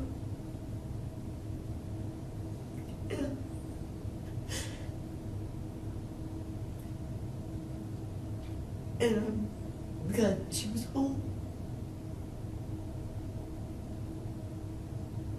And then I would hug her and let her go. And sing Delta Dawn with her. It's the first song she ever taught me. What she will tell you by you telling her those words, what would be her reaction? She would cry and tell me that she loved me. And you the youngest? Yeah. You're the baby? There's 9 years between me and Judy. So your mama's little girl. Mm-hmm. And she's my mommy. Mom will always be mom. She's not my mom. She's my mommy. She's always been my mommy. I'm trying to get you guys back There is together. no, I have never, ever wanted to disappoint her or make her unproud of me and I know that on a couple occasions I have disappointed her and it killed me. If you ever had an opportunity in your life to be able to make up for any wrongdoing or any mistakes, no matter how small the mistakes been into the biggest one, to make things right, how will you do it again? How will you make it up to her? How will you make it up to her? I would marry my ex-husband. To start with that one, right? That's the biggest one. Sorry. That's the biggest thing. She was very disappointed when I married my ex-husband, and then the substance abuse that I had, she was very disappointed. I know I blamed it on my ex-husband, but I wouldn't do that. Those have been my two biggest regrets in my life, because I know those have been two biggest things that disappointed her. And I wouldn't do it. I would listen to her. When she told me, don't marry him, I wouldn't. And I think my life would have been, I know my life would have been completely different. She sounds like she is a very wise woman. She is. She also sounds, the way that you describe her, she's very, her faith is, she has a lot of faith in God. She is. Stuff like that. She tries to be the best person that she can be. She's a very Christian woman. She doesn't cuss. She doesn't lie. She's the best woman I know. But you're wherever place she's at right now. If I could go back, I would be exactly like her. But whatever place she's at right now, either in Colorado, whatever state or city, nearby us, I bet you she'll be praying for you right now, trying to send God's angels and her blessing, God's blessing, to camp around you. They're praying for her and sending my prayers to her, begging God. I think she'll be doing the same thing for you guys too. Well, I've been praying for her and I've been begging God for you guys to be able to find her and bring her home. Or somebody, not just you, anybody, to please just God bring her home. And I've been doing that since yesterday. When I saw that first suitcase, or that blue and black one actually, I should say. As soon as I saw that, How you felt, what you thought, tell me. My gut, my heart sank. Why? Tell me exactly what you felt, what you thought, what you had in your mind. Tell me. Because that duffel bag is always on the shelf, top shelf, in the garage on the far wall. And it is not that I knew they were in the attic, and my mother would never put anything in the attic because of the heat. It doesn't matter if she wouldn't put clothes up there, she would give them to Goodwill. Because that's who she is. Mm-hmm. And that's the reason her and I have a bag of stuff that's going to Goodwill. But it's, she would never do that. And as soon as I saw that, my heart sank because I knew something was definitely not right. And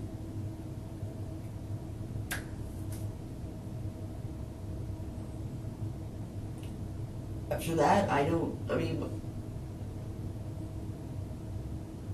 my mind just kind of zoned out on me for a little bit because I didn't know what emotion to have. There was all of them. I didn't know whether to scream, cry, yell, beg. I didn't know. I just knew it was not good because I know my mom. She would give it to Goodwill so other people could use them for jobs or to start over. She wouldn't put them in the attic. She wouldn't. And she taught me that it's better to help people to start over than to let stuff just rot or let rats eat it. My mother is a wonderful person. And I want her home so bad. She's my best friend.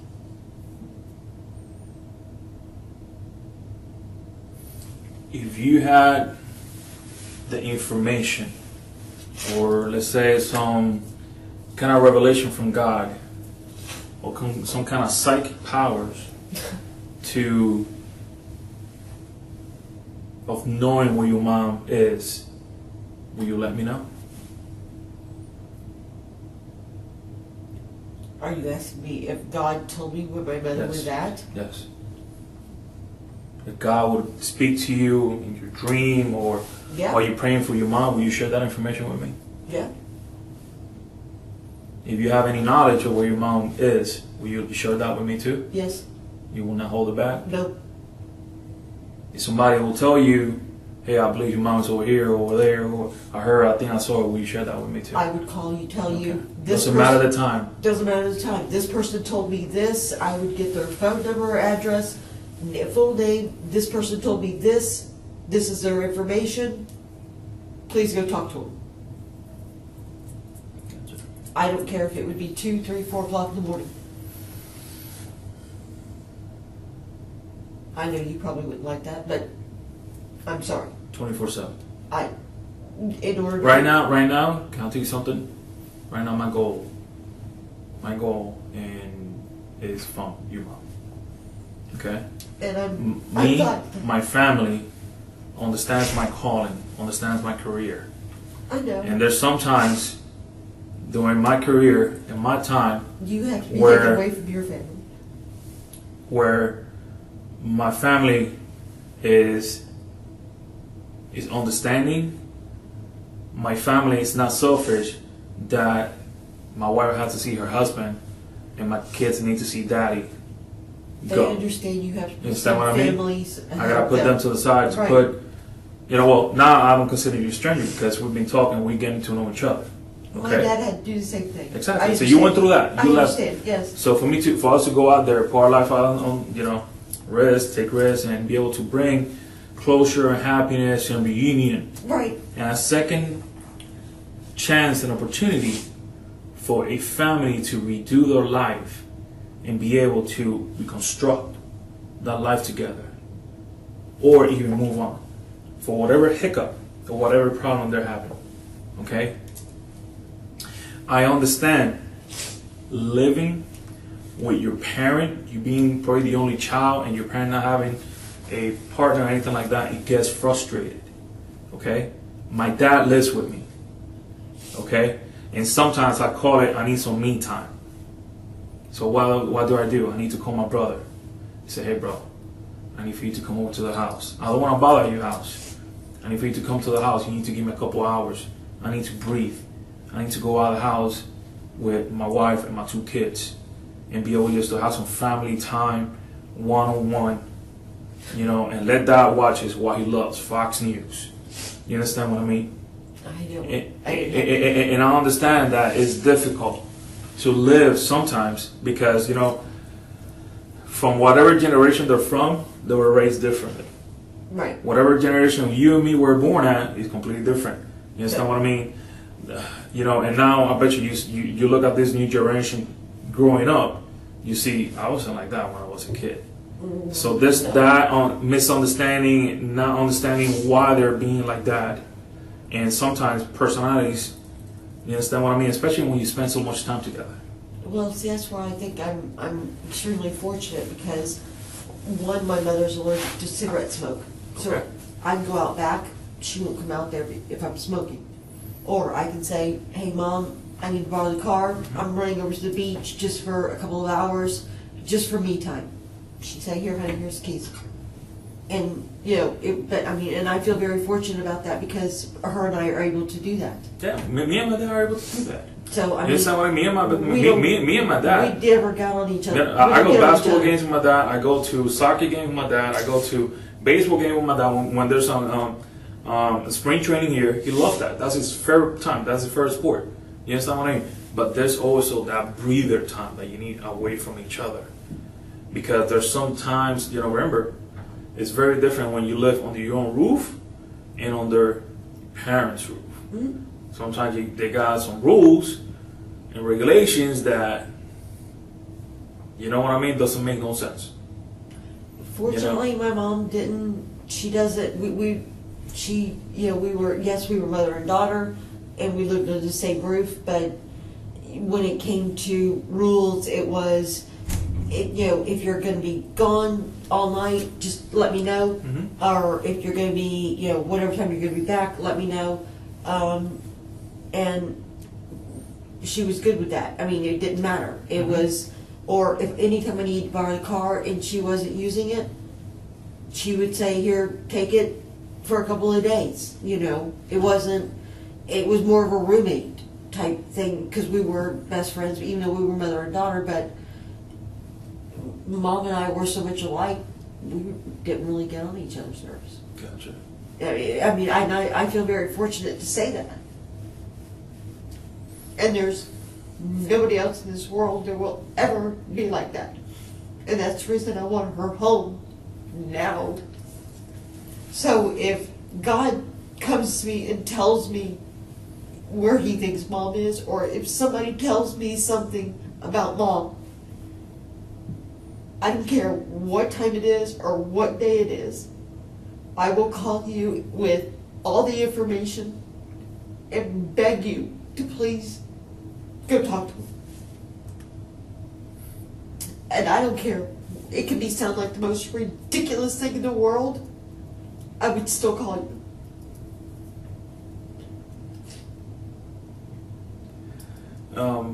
Have you ever rented cars? Yes. Do you do it through the same company all the time? Enterprise. Enterprise. When was the last time you rented a car? I think August. August. Uh, And what was I gonna tell you? And when you rent a car, who pays for it? I do. What do you use? There Credit card? was one time that Mom rented the car, but I gave her the money whenever I got back. But yeah, I pay for it, and I use a credit card, or a couple of times I used a prepaid card. But I stopped doing that only because you have to have, and one time I used my debit card. So, but there was one time that Mom rented a car for me, and I paid her as soon as I got back. How much was that? $200. $200. Mm-hmm. How much was the ticket to Ohio? I would have to have my phone to verify. I think it was like 300 and something. Okay. And what's through I'm going Southwest? up. No, it was on Spirit. I'm going up on the Friday and coming back on Monday. So it's only a weekend thing that you're gonna go over there? Right, I'm going to check everything out and then come back before I arrange to have everything. and that was one of the reasons for the storage, because I'm not taking everything. Taking what you need. I'm just taking what I need, and I just needed something small, and that's the reason I stopped, because they have some really small ones, and I've seen them, but I didn't know they weren't open on Sunday. But since nobody came, I said I'll just deal with it later. If so, for example, you said you were going to leave Friday, come back Monday. Mm-hmm. Make sure everything's settled, everything is good. Try to. When were you planning to actually do the big move? Like actually just go and. I was going to make that decision once I got up there. When you're scheduled again to start working over there? That is whenever I get up there is when they're going to give me my official start date. Okay. So I. When you're gonna meet with your boss? When you want to go up there? This weekend? On Monday. On Monday. No, I'm sorry. On Saturday. I'm sorry. It's okay. It's okay. That's the reason we're talking. That way we can clarify things. You know what I mean? Yeah, because because originally I was supposed to meet him on Monday, but the flight back, I have to leave there at like 7 o'clock, and I get back at like 10 something in the morning. So, and originally the flight didn't leave until later. Gotcha. So we bumped the meeting back. So, but I wanted to look at everything, go over everything, and make sure that that was what was going to be best for me. And at this point, unless Mom is staying in that house on Thursday, I don't think I can go.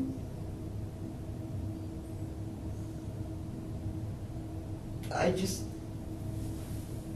can't. I can't go until my mother is standing back in the house. Gotcha. I wouldn't go either, you know what I mean? You're the first person who's told me that. Everybody, all the other deputies, detectives, my sister has said, go. There's nothing you Hell no.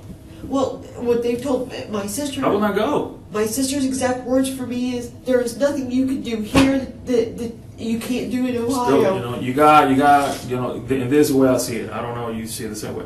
But this is the way I see it. You got some big decisions to make when you get up there. If you're not completely clear in your mind, 100%, you cannot make those decisions, because those decisions are going to change kind of your life.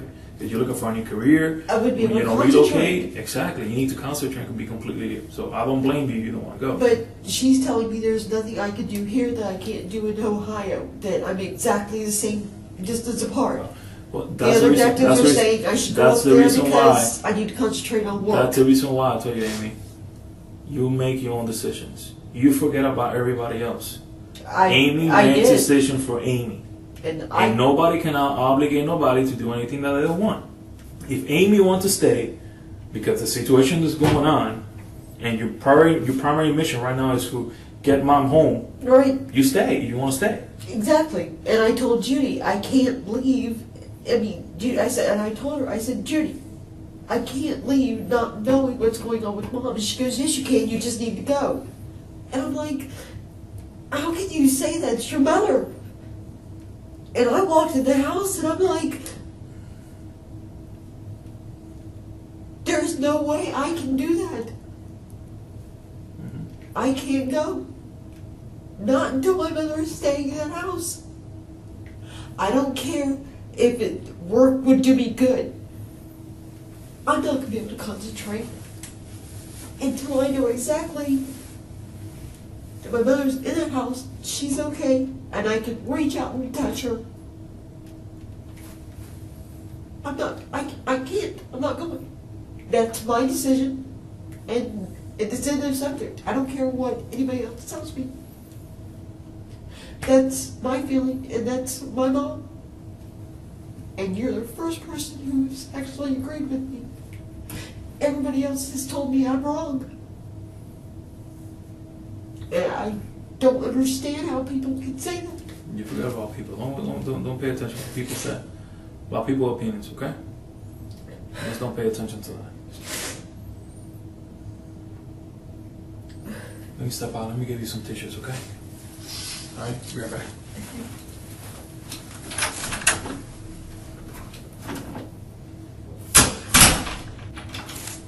Sorry about that. That's all. That's the best I can find. It's, The girls next door, they didn't buy the other nice fancy tissue. You okay? I just really want to go home. Got a couple more questions for you, real quick. Okay.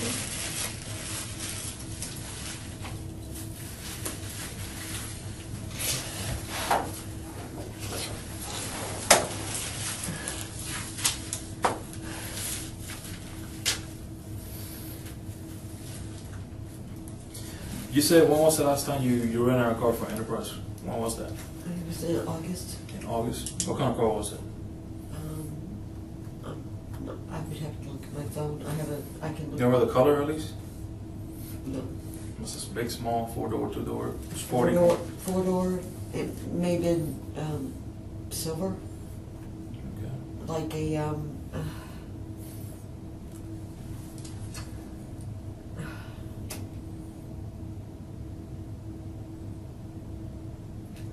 Sapphire Buddies. I love this car. I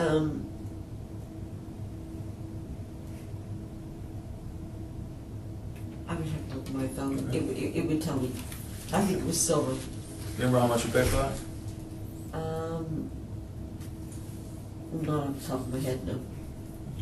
Okay. It would tell me on my. I can look and it would tell me. Whose credit card you used to the one? Mine. Yours? Okay.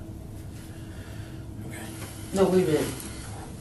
The silver one may have been the one that Mom did, and I did it for 3 days, and that's when I gave her $200. Before that, it was also in August. I paid for that one. I don't know if it was silver or if it was black and silver. Same style car, same exact car, just different colors. How many credit cards that your mom has? Three. And which companies are those credit card companies? GM, which is like Capital One, I believe. Okay. Up Promise, and I'm not exactly sure who they're through. And she has one in her name, and I have one in my name. We both do, and we both have the same PIN number on both of them. And then she has her CFE Platinum, and those are the only three I know of. So those accounts that you have, that she has one her name, the other one has your name on it. Mm-hmm. Who's the primary account holder? She is. She is. So she gives you one with your name on it as like a permission for you to use that one.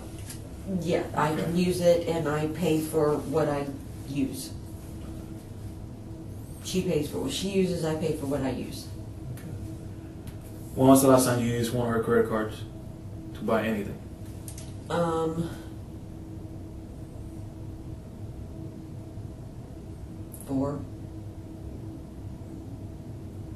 Wait a minute, is this September? Mm-hmm.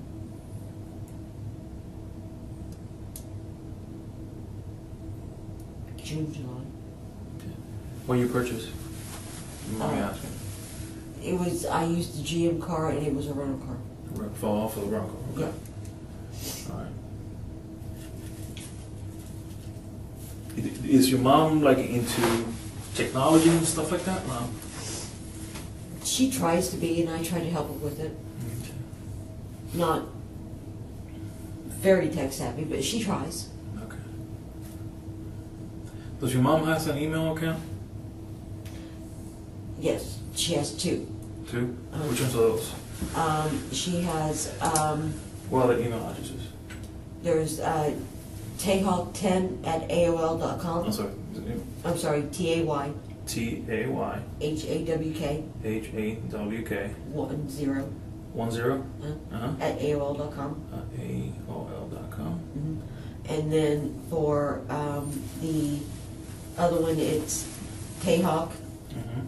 11 Yeah, one second. Tayhawk 11. at Yahoo.com. Okay. Yahoo.com.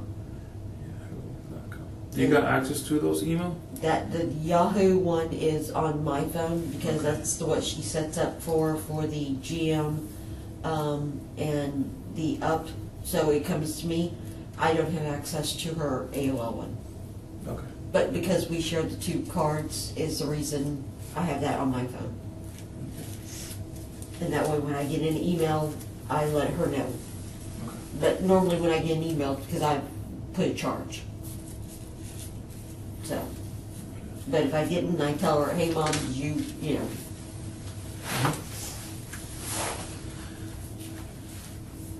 But the AOL one, that's her, that's all on her. Okay.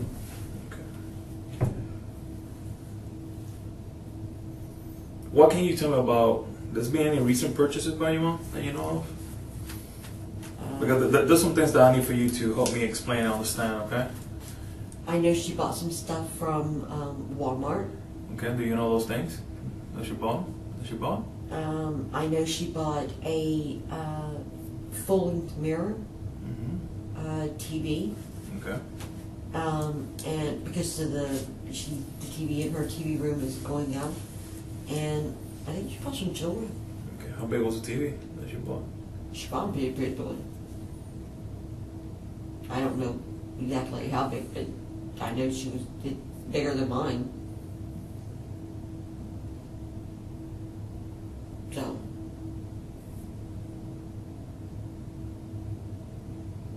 What credit card she used to pay for that one? I'm not exactly sure, but I'm going to guess Walmart. Do you remember how much was the whole bill? No, I didn't ask her. Did she tell you why she needed those things?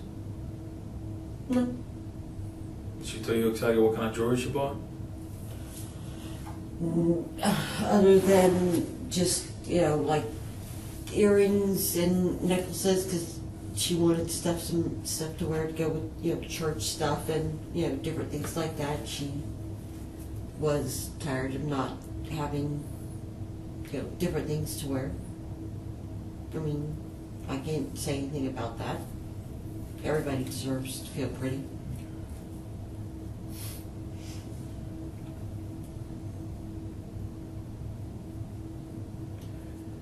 What will you say if I believe that your mom was not the one that did those purchases? I believe the person that made those purchases was you. Your mom found out that you were making those purchases and she didn't like it. Why would I make the purchases? I don't know. I don't You have know. access to the account. You got access to the emails. I don't have access. I just don't see a 79-year-old woman buying a 50-inch TV. I got a 42-inch TV. I don't need a 50-inch TV. Okay. Understand? And I think she got upset at you. Those are not my purchases. I don't need the jewelry. I've got plenty of jewelry. I don't need the jewelry. I don't need a 50-inch TV. Okay.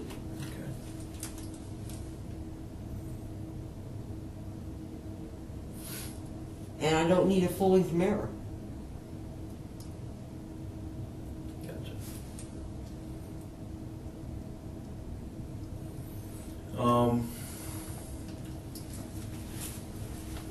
So did she talk to you about those purchases? Did she mention anything to you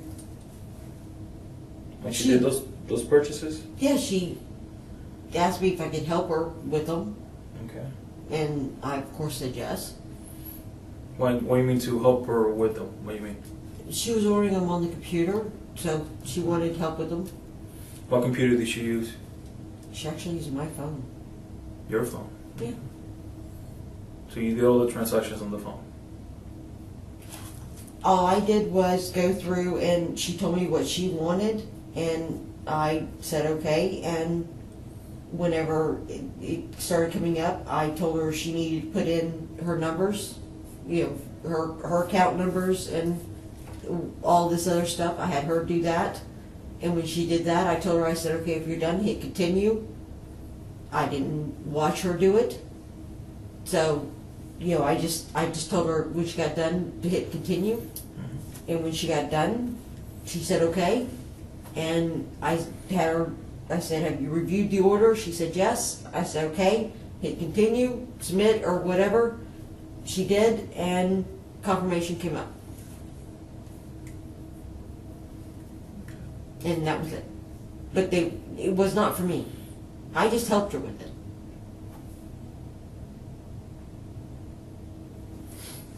Okay. Because, I mean, I'm taking my 42-inch TV with me, so I don't need a 50-inch. I don't need jewelry, and I don't need a full-length mirror. I mean, these are things that I don't need, nor do I want.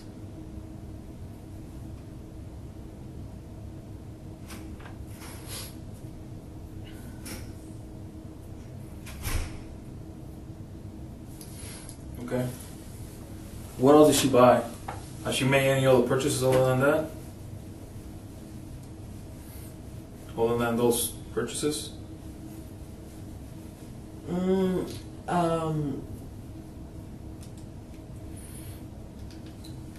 Not that I'm aware of.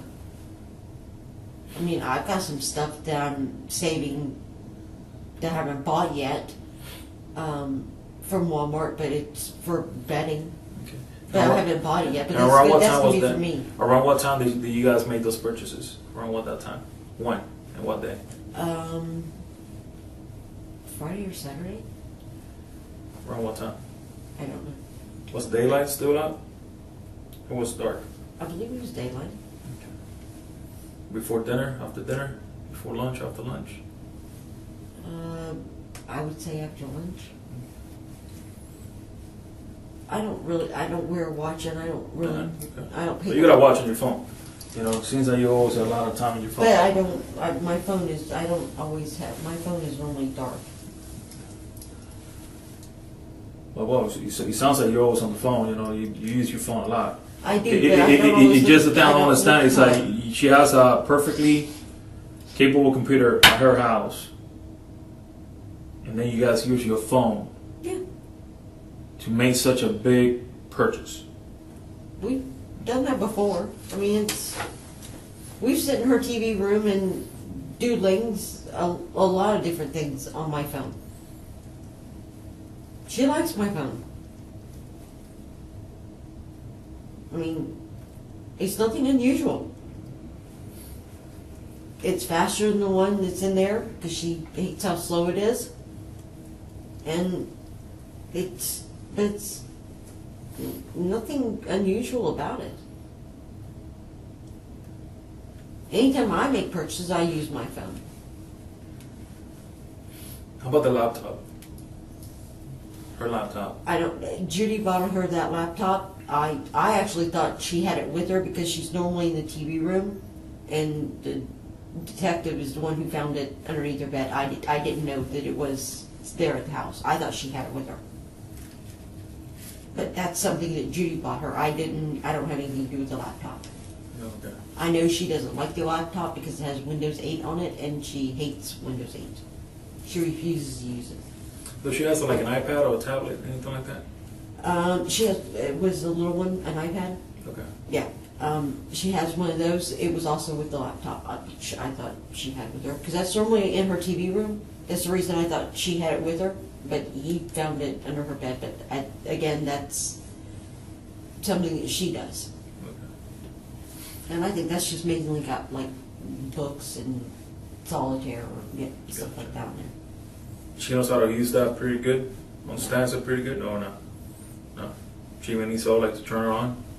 She doesn't like turning either one of them on. Oh, wow. Gotcha. I mean, she hates Windows 8 that much. I don't think I've seen her use the laptop and Wow. the iPad, or did Judy bought her. I haven't seen her use that since probably the beginning of the year. Wow. She doesn't like it. I mean, and she's not going to tell Judy her feelings. I did think she did take it with her, but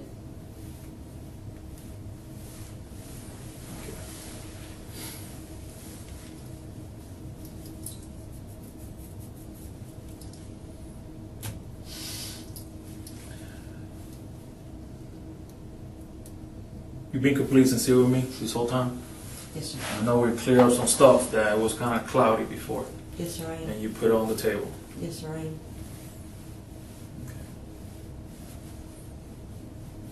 And you swear that everything you have told me has been the truth. Yes, sir. Okay? You swear? I swear. Okay. Hand to God.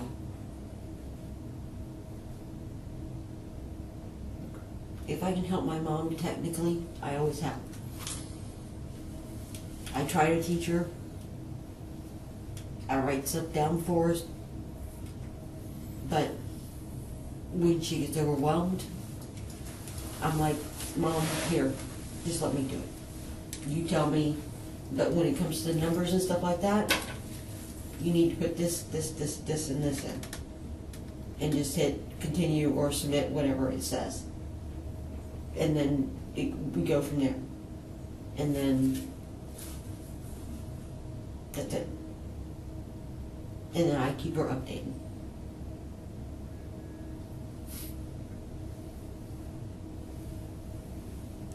But there is no jewelry I need.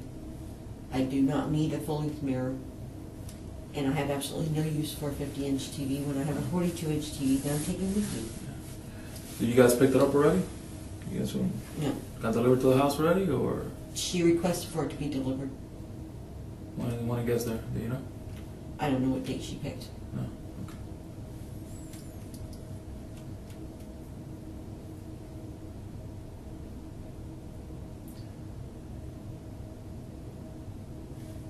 I'm gonna throw something at you right now. I'm gonna share this with you, okay? What do you think happened to your mom? I don't know. Do you think she's with Rose? I want to believe she is, yes. Okay. You said that you want to believe that she's with Rose, so that means that you don't believe she's with Rose. What are you thinking right now, other than you want to believe that she's with Rose? I want to believe with Rose because if she's with Rose, then she's okay. If she's not with Rose, then my fear is What's your fear?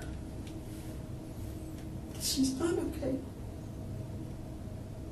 And I don't want to think that In what way that she's not okay? somebody's hurt her, somebody is hurting her,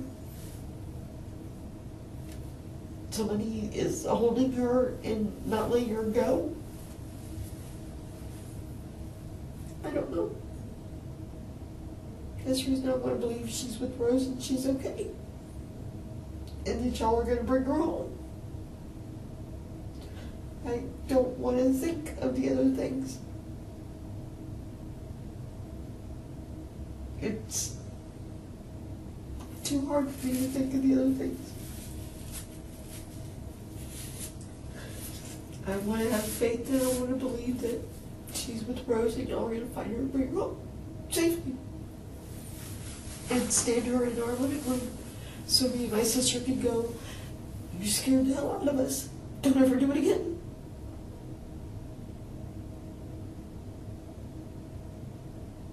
That's what I want to believe.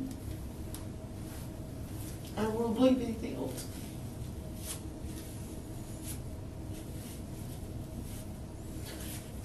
If I believe anything else, I'll curl up into a ball and never stop crying.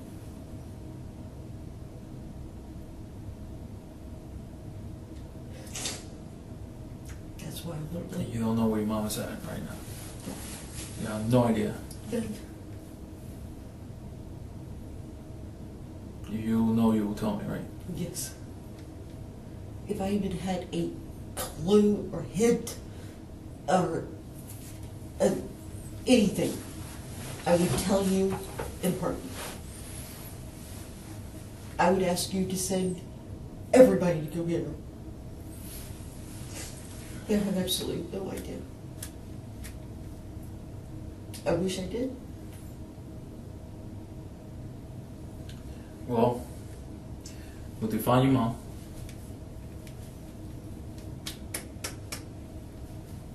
She's been at the house the whole time.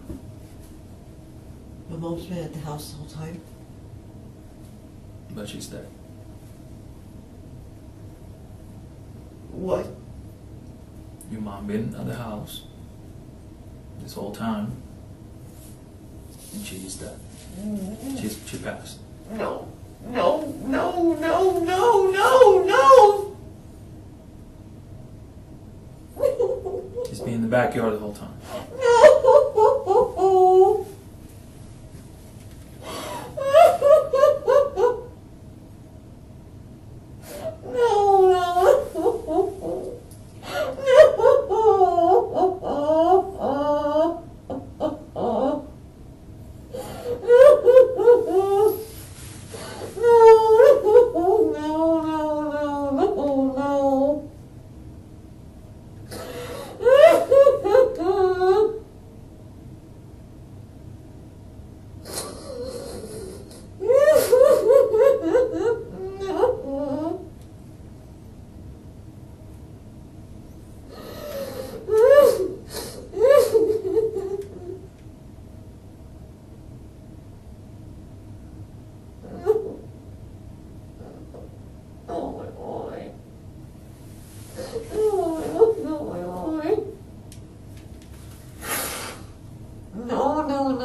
She was buried in the backyard.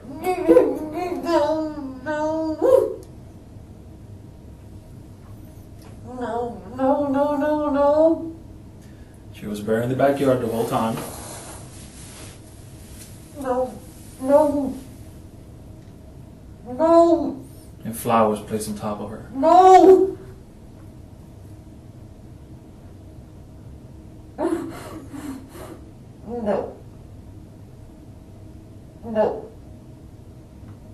There's no reason for me to lie to you, Amy. No. Telling you the truth.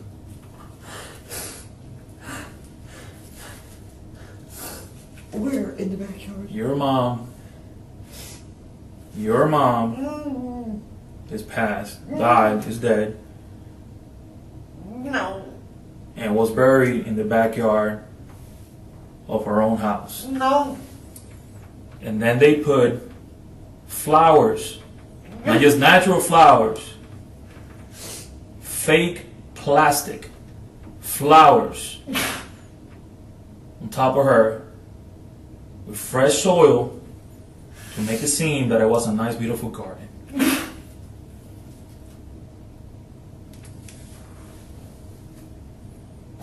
Who will do that, something like that, to this sweet old lady? Who will do that to her? She didn't deserve it. No, she didn't. I don't know. I don't know. She didn't deserve that. My mother was a Christian woman. She's a good woman. She did not deserve that.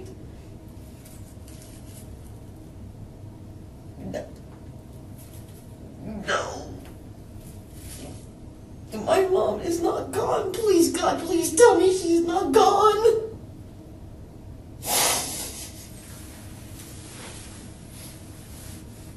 No.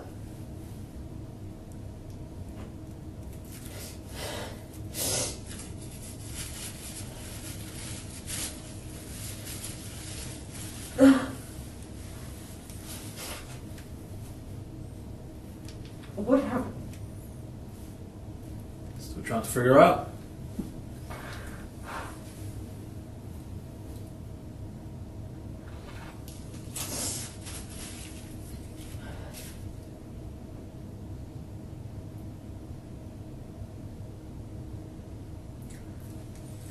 She was buried, She was buried. and they put flowers on top of her.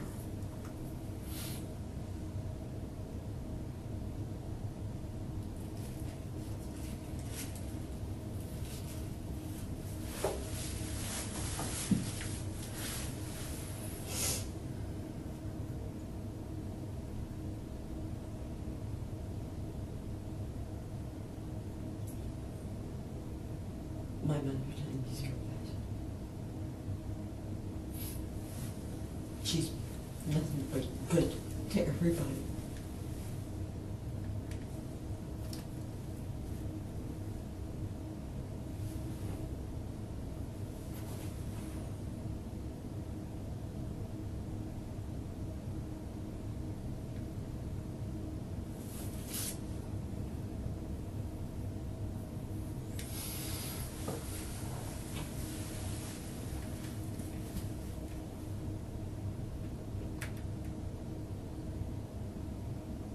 I need you to help me understand. I'm trying to understand myself. That's the reason why I'm trying to talk to you, for you to be able to tell me without holding anything back and be completely truthful and to figure out what happened to your mom. What's the reason why this happened to your mom? I don't know of any reason why this would happen to my mother. My mother has never done anything to anybody for them to do that. I know you've never met my mother, but she has never done anything to anybody for them to do that to her. She is a decent, good Christian woman that would give you her shirt off of her back. There is nothing she wouldn't do for her friends.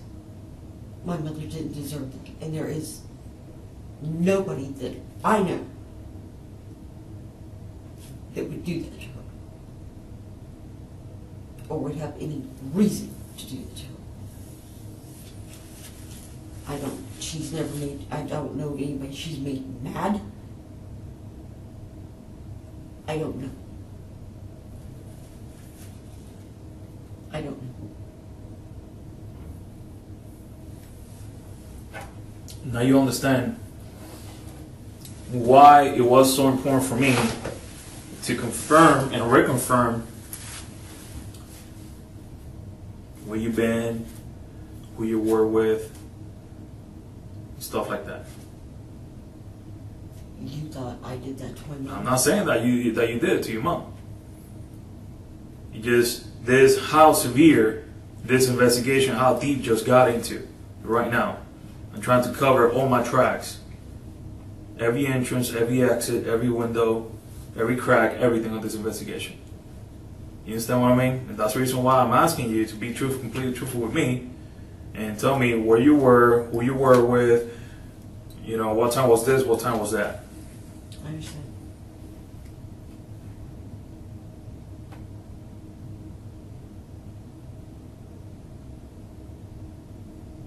They just went from a missing person investigation to a homicide, to a murder.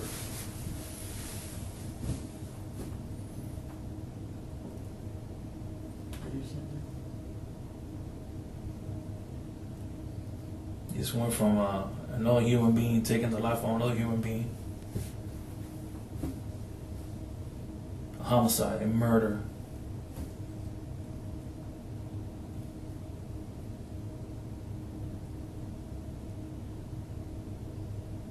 My mother has never done anything to deserve somebody doing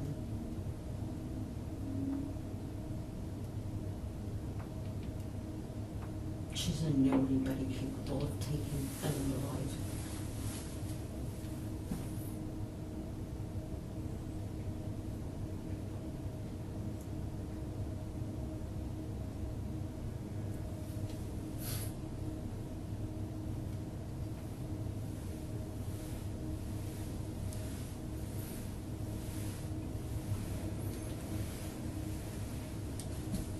Where's the bank card that you used yesterday to withdraw the money? It's at the house. Where's that at the house? I believe it's in my purse. Is it in your purse?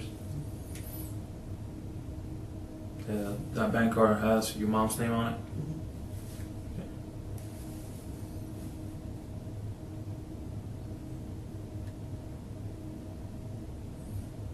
Have you ever taken money from your mom? No. Never. Have you ever taken advantage of your mom income situation, knowing that your mom, loves you very much, babies you a little bit more than your other siblings, and you use that to take advantage of her? No.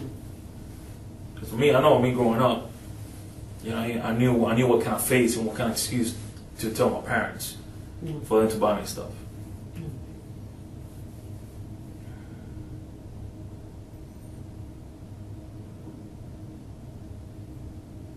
I wouldn't do that to my mother. She needs to meet me. My mother has always been there for me. I wouldn't do that to her.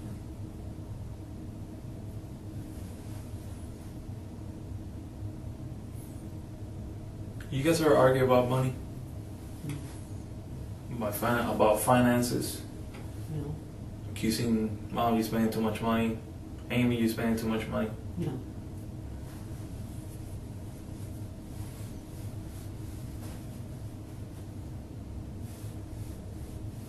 We never did.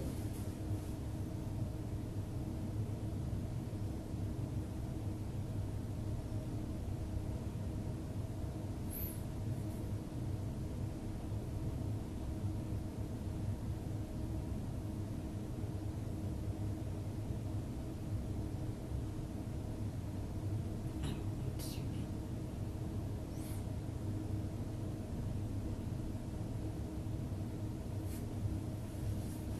It's like a Romy just died. I have absolutely no idea what's doing right now. They use your other part to help me. To be able to understand this, Amy. I don't even understand this. How can I help One you? person took out the time and energy to hurt an innocent older female who loves her daughter very much, her daughters. I know she loved her other daughter.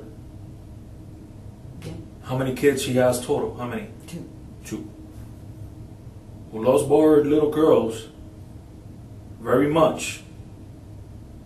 Will do whatever she can for her daughters. And this is the way that her life ended. I don't know. Hurt and buried in her own backyard. And then put soil on and then fake flowers. And really, damn, and somebody really thought this through. I don't know. I don't know. But then the thing is that they thought it through, but then just forgot a couple of little details. See, that person thought that he or she thought of everything, but left a couple of details out. Well, that's a good thing, right? Very good thing. Because that's when the forensic part opens up, the evidence part opens up. Right. We'll be able to put everything together Right. and put that puzzle together. Right. Understand? That's a good thing. Very good thing. But I don't know anybody that would do that. And I'm certain my mother doesn't know anybody who would do that.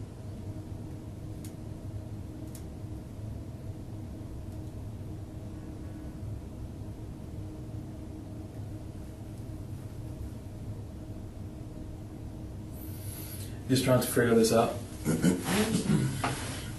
That's what we're trying to do. I know.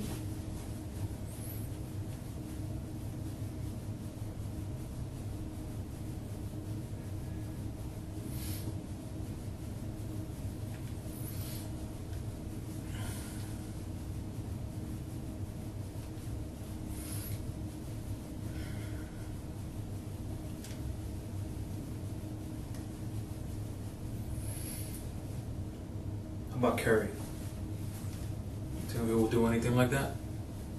God, no.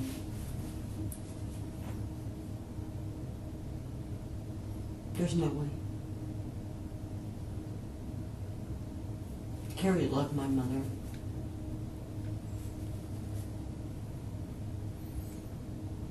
he's the type of person, he can't even stand, if he sees a man yell at a woman. There is absolutely no way, no. Not possible.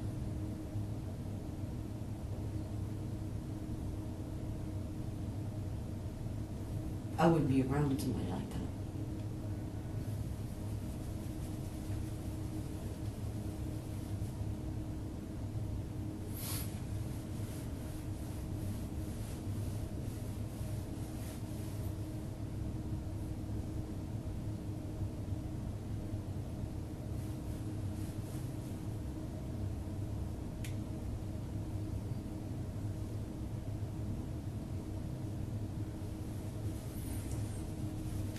Going back to the purchases at Walmart.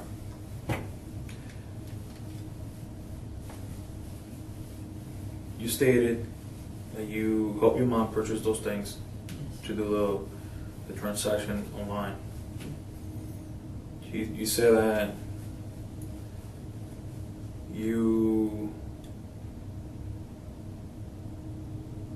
that she wanted you to, she wanted the items to come to the house, be delivered to the house, you said? Yes. Okay. But you have no idea when they're gonna get there. No. Okay. Why is your phone showing that you've been tracking the packages? I haven't been tracking the packages. You've had my phone. You have my phone since yesterday. Okay. How could I be tracking the packages? I don't know. That's what your phone's showing. There's no way for me to track the packages. You have my phone. Okay. I can't track those packages.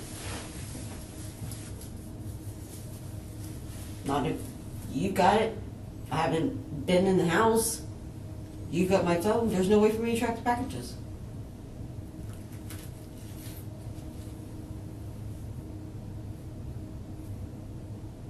I mean, does that make sense? I'm just giving you the facts what your phone shows. You understand what I mean? But I mean, I'm just giving you the facts of what your phone shows. Does that make sense? You understand what I mean? Does that- I'm just saying. I'm just giving you the facts I of understand. what your phone shows. That's all. I know, but what You my know? what my phone is showing is I've been tracking the packages. You've had my phone. I've not been allowed in my house. I haven't had my phone. I still don't have my phone. The tracking shows that the last time your phone went into the website or tracking the packages was on the 20th before law enforcement was contacted. No. Okay. I'm just giving you the facts Okay. of what your phone states. Okay, but no. You understand what I mean? It just, I understand. I'm going based on what your phone says. I understand, but no. Okay?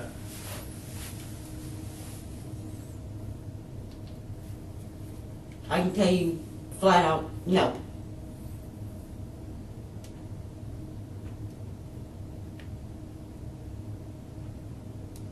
There was no reason for me to track them. Unless she asked me to.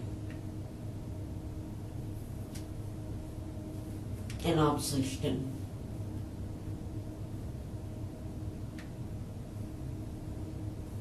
So I would have no reason to track the packages.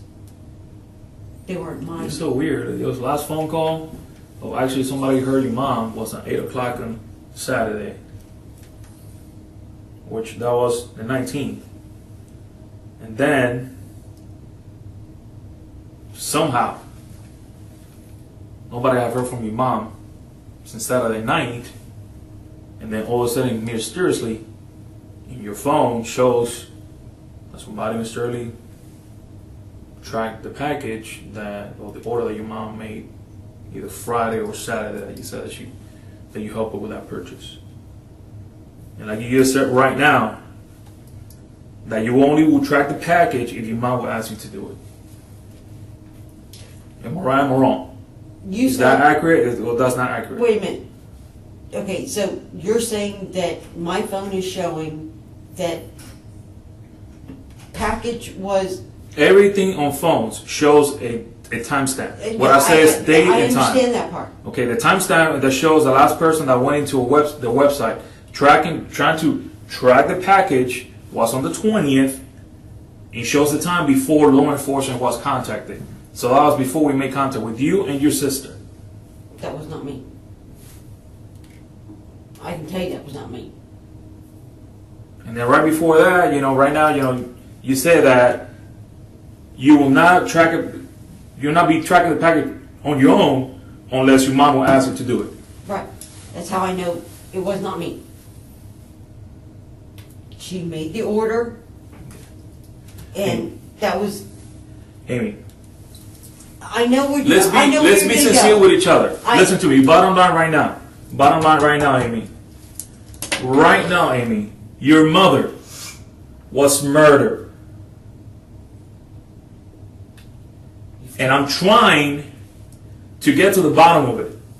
I know that. I'm asking you some simple question that I got the facts to follow to be able to sustain it, and you still lying to me. I'm not lying. How about a simple question? I have not tracked the package. Did I go on Walmart's website? Maybe. But did I track the package? No.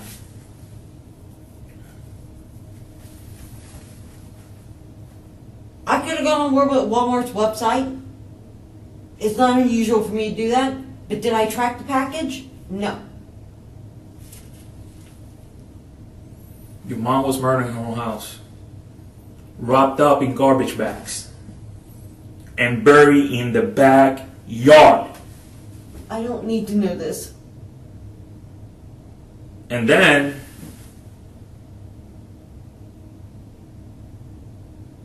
they were decent about it to put soil, fresh soil, and then put some flowers on it, on her grave.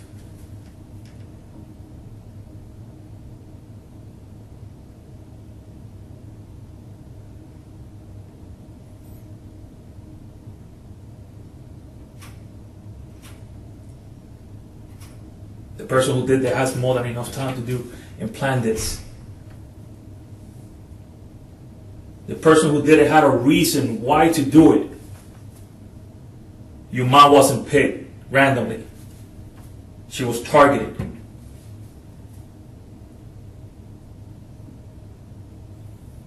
And the person who committed this knew your mother. And your mother knew that person. Your mother found something out about that person and confronted that person.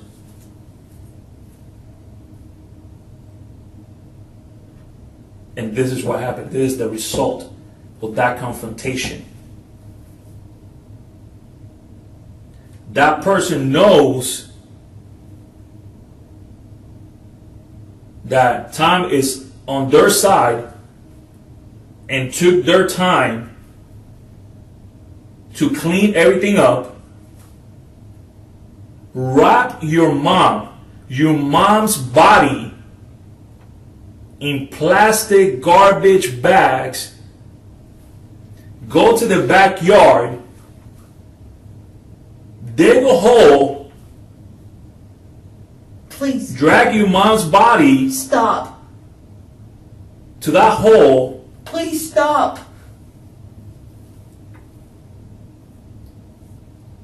and bury her. And probably out of respect, let's put some fresh soil on it and some fake flowers, some plastic flowers on it.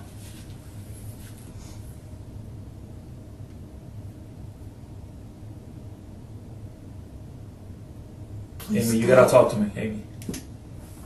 You have to talk to me, Amy. I didn't have anything to do with that. You have to talk to me, Amy.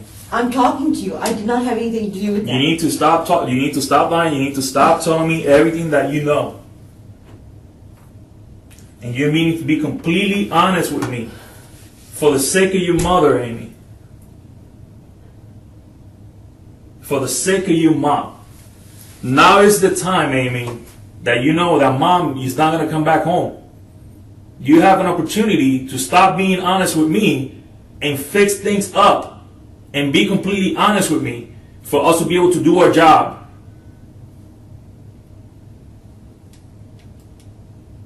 That's the only thing I can tell you, Amy. That's the only thing I can say. I don't know anything about any of that. I don't know anybody who would do that. I certainly wouldn't do that, especially to my own mother.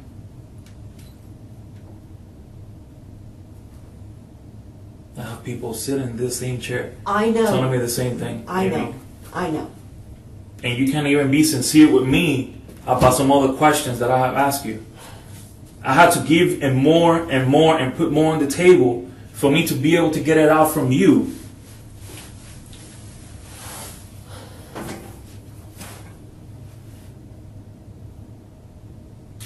I had nothing to do with what happened to my mother.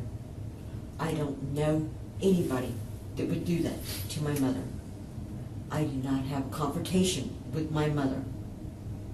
I would benefit none from this. At all.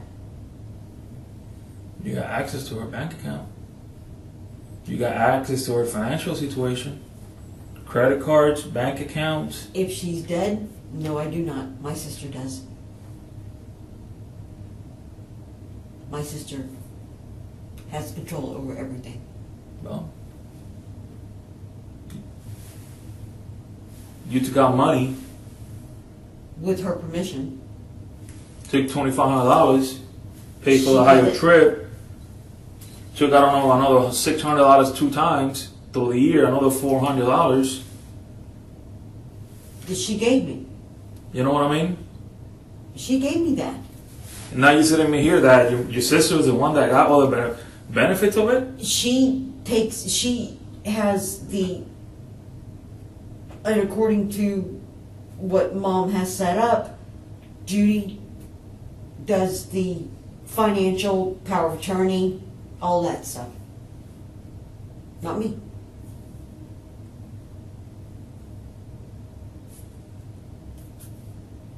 Interesting.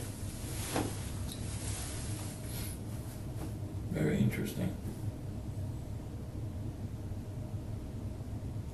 But I had absolutely nothing to do with what happened to my mother. Very interesting. Why is that interesting? Just look at all the money spent this last week.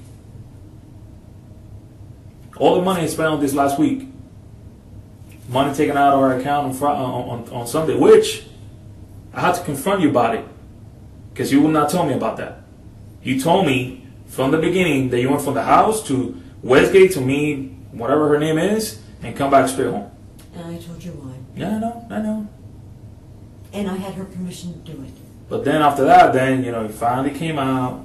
Then you left the house, made a right on 192, made a U-turn, stopped in front of the junkyard, talked to Marie for I don't know how long. Then you went to the bank. Then when you went to the other storage place, then you went to talk to the lady Went to or Westgate. something like that, and then come back home.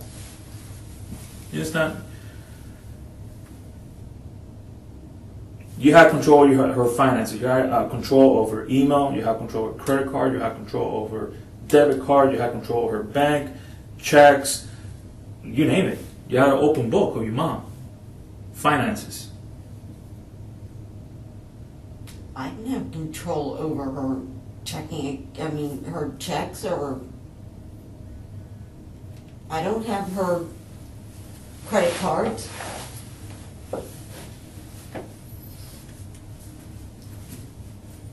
GM up, they'll be canceled. So I don't know where you think I have control. Before you went to Gainesville on Saturday, did you stop at any gas station No. here in town, in St. Cloud, Kissimmee? Mm. Okay.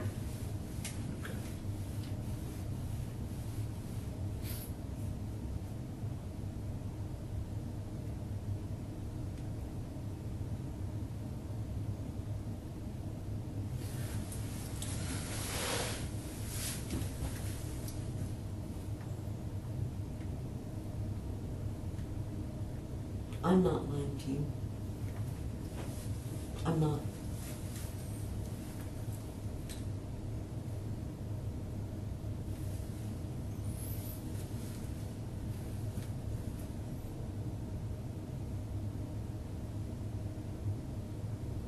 There's some stuff in your story, Amy, I'm gonna be completely sincere with you, that is still a little bit cloudy and fuzzy to me. Okay. Just, Tell me what's cloudy and fuzzy.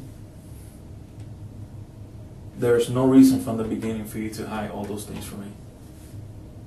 I've been throwing you, the whole time we've been sitting here today, I've been throwing you facts at you to try to confirm where you've been, where you haven't been. And when I give you almost the whole thing, that's when you go, cling. Oh, that's right, yeah, I stopped at that place. Stop at that place. Yeah, I did this, I did that. How do you think that made me feel? What do you think makes me feel, questioning myself? I want to trust Amy, I want to believe her, but I can't. Put doubts in your mind. And then I get hit. It feels like a baseball bat right to my chest while they found the house. How about you, Mom?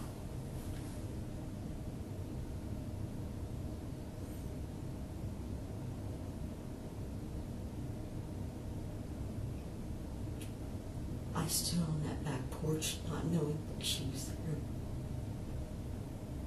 How do you think it makes me feel?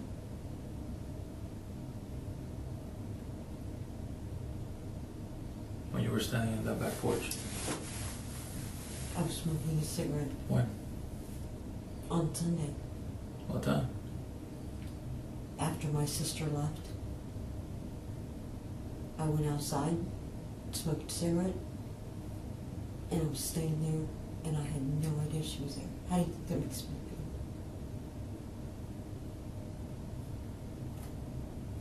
feel? I don't know. You tell me. I'm being completely open with you. Horrible. Say,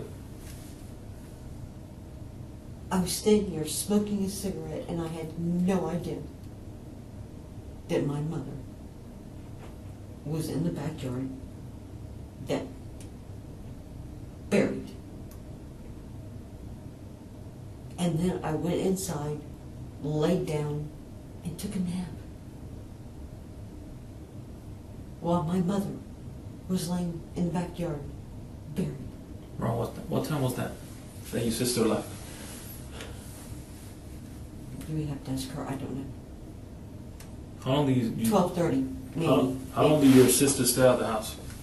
From the time she got home? Joy was supposed to call at noon. By 12:15, she hadn't. So my sister left between 12:15 and 12:30. After she left, I stepped out and smoked a cigarette. Went back inside, changed clothes, and laid down, watched 10-15 minutes of TV, and fell asleep, and woke up to Judy hollering my name with the law enforcement officer. And I didn't even look at what the clock said. I just jumped up real quick. I thought they had found Mom. That was my first thought. That they had located her.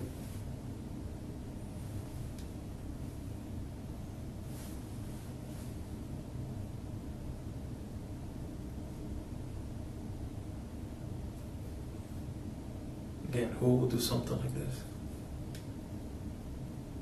That's the question everybody's asking, Amy. An animal.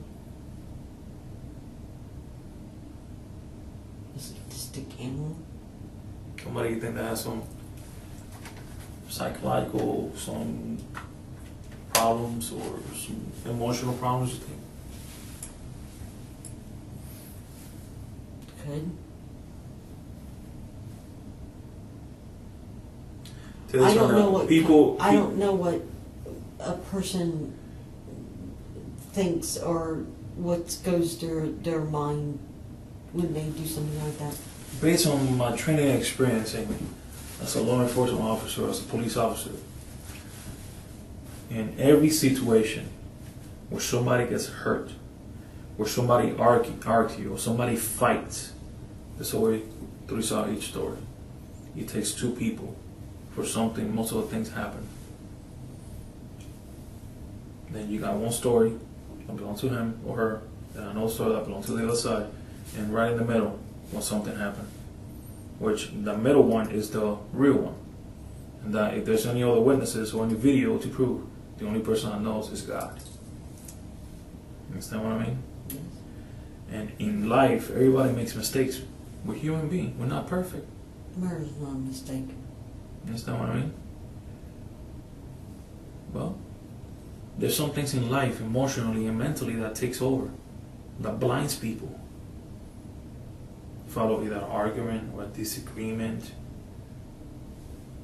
You know, somebody getting caught doing something that they're not supposed to be doing, to behind somebody else's back. Somebody got jealous. Somebody, you know, that heat of the moment.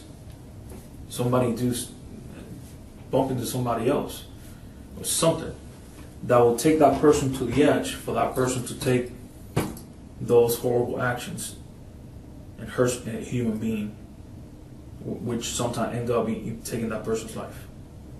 The good thing about life is that life always gives you a second chance. And God always forgives. And it's up to that person to take that opportunity to make things right, to clear their mind, clear their conscience, and take that evil or whatever thing inside that is carrying them out, holding them back from keep moving forward to be happy with life. However, that person needs to make that decision, needs to take that road to stand up and say, here's what really happened. We got into it. It was an argument, stuff like that. I lost it. Blah, blah, blah, blah, blah, blah, blah. You understand what I mean? Then when I noticed, I freaked out. Based on my training experience, always ends up like that, most of the times. It's up to that person to take a stand, make that decision to come out with the truth. Now, I'll tell you this one out. I have seen the change in people, their relief. They feel forgiven. Not just by just God, by the person they hurt, by the family members. But if that person doesn't forgive themselves and take the opportunity to make things right, I think it's too late. It's too late. That person has one more opportunity to make things right. If that person doesn't take the opportunity, that's up to that person. But that person cannot later on turn around and say, I never had the opportunity. That person can never deny, I never had the opportunity to tell my side of the story. Say, this is what really happened. It took me this, I got this emotion, stuff like that. It took me to the edge.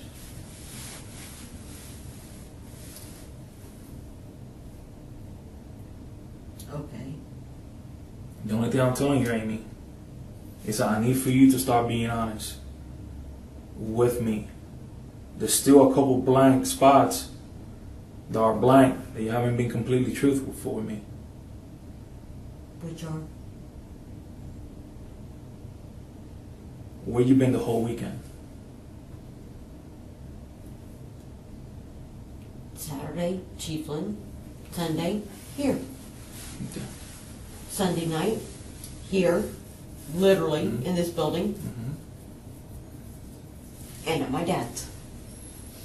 Friday, I was at home. And you did tell me that you received phone calls from your mom on Saturday night,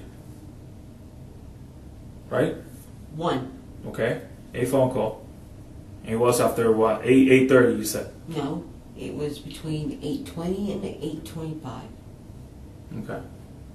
And then, what I could recall, and correct me if I'm wrong, you also stated that you attempted to call your mom. And because she Tried to get in contact with her, but you said that it will say, will not ring, it will say, this caller doesn't have voicemail set up and you can leave a message. Correct. And how many times you tried to call her back? Once. Once. And that was Saturday night. Yes. And once it said that, I mean, I know that my sister tried throughout the night, but if the mailbox isn't set up, it's not set up. So. Okay. The only thing I could hope is that she would call. Gotcha.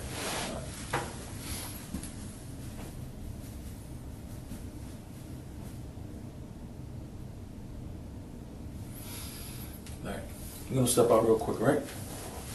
I'll be right back.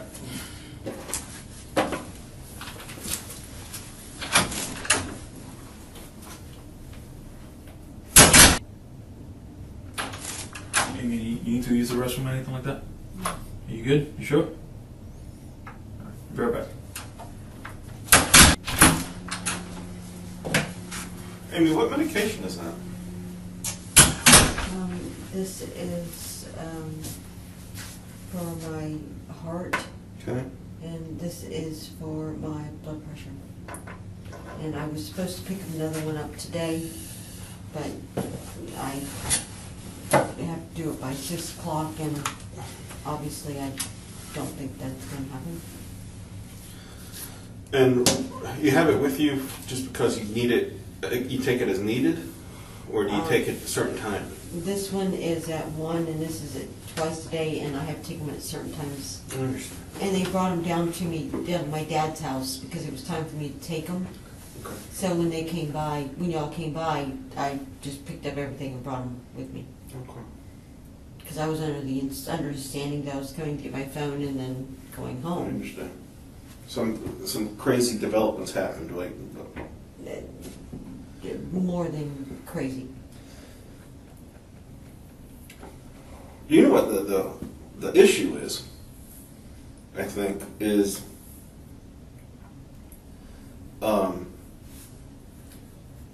the lack of logic that's going into what you're saying, and the untruths that you told us already. That's the biggest problem, because when someone lies to you, especially in a circumstance like this. I know, and I corrected it with him. No, you corrected. Yeah, sure, but you gotta. That looks like you're hiding something. I know. And I'm not. Well, let me tell you. And I know it looks like it, and it looks bad. I just want to tell you the way I see it. Okay. You've always been the blunt one. And I have that reputation. That's fine. I don't. It's all me coming out, though. No, I like blunt, so Okay. please. Friday, the 18th, you make a call to your mom. Late at night, about 11 p.m. It doesn't appear that there's any talking going on, but you call her number from your phone. On the 18th? On Friday, the 18th, late at night, probably about 11 p.m., your phone makes a phone call to your mother's phone. Okay? Cell phone? House phone? I'd have to check on that. One or the other. I don't know where you were Friday night. I was at home. Okay, so So was she. I understand. I'm just telling you that this is Brett telling you what he's seeing, okay? Okay. That's weird. Saturday, there is no communication between your phone, your mother's cell phone, or the house phone. See, that's what I don't understand, because there All right. was. And I'm having trouble understanding it too, because what I know from these records, I've been a detective for 20 years. All right. Now, recently, in the last 10 years, we've had the magic of cell phones. And I tell you what it is cell phone records are accurate. They tell you exactly what it is. It can go up into a court of law. The custodian of records will come and testify and show you how accurate these records are. I've never seen them inaccurate. And this isn't your phone I'm looking at. These are the records from the phone company. I understand that, but Okay, there should be a record Okay. from a call from my mother Shoulda, and coulda, then woulda. from me to her. Shoulda, coulda, woulda, there's not. There should be though. Okay, but there's not. This is just me, what I'm seeing, okay? Okay. So we move on, and now it's Saturday. And Saturday, a lot of what appears to be weird stuff is going on. Your mother buys you a plane ticket. I understand that she'd be more than happy to do that for you, okay? We got a ton of purchases online. We got a wire transaction for $2,500 from your mother's account to yours. No wire transaction check, but okay. You know what I'm saying? Electronic transaction. Mobile deposit. Right. So we're talking almost like $5,000 in one day. Okay.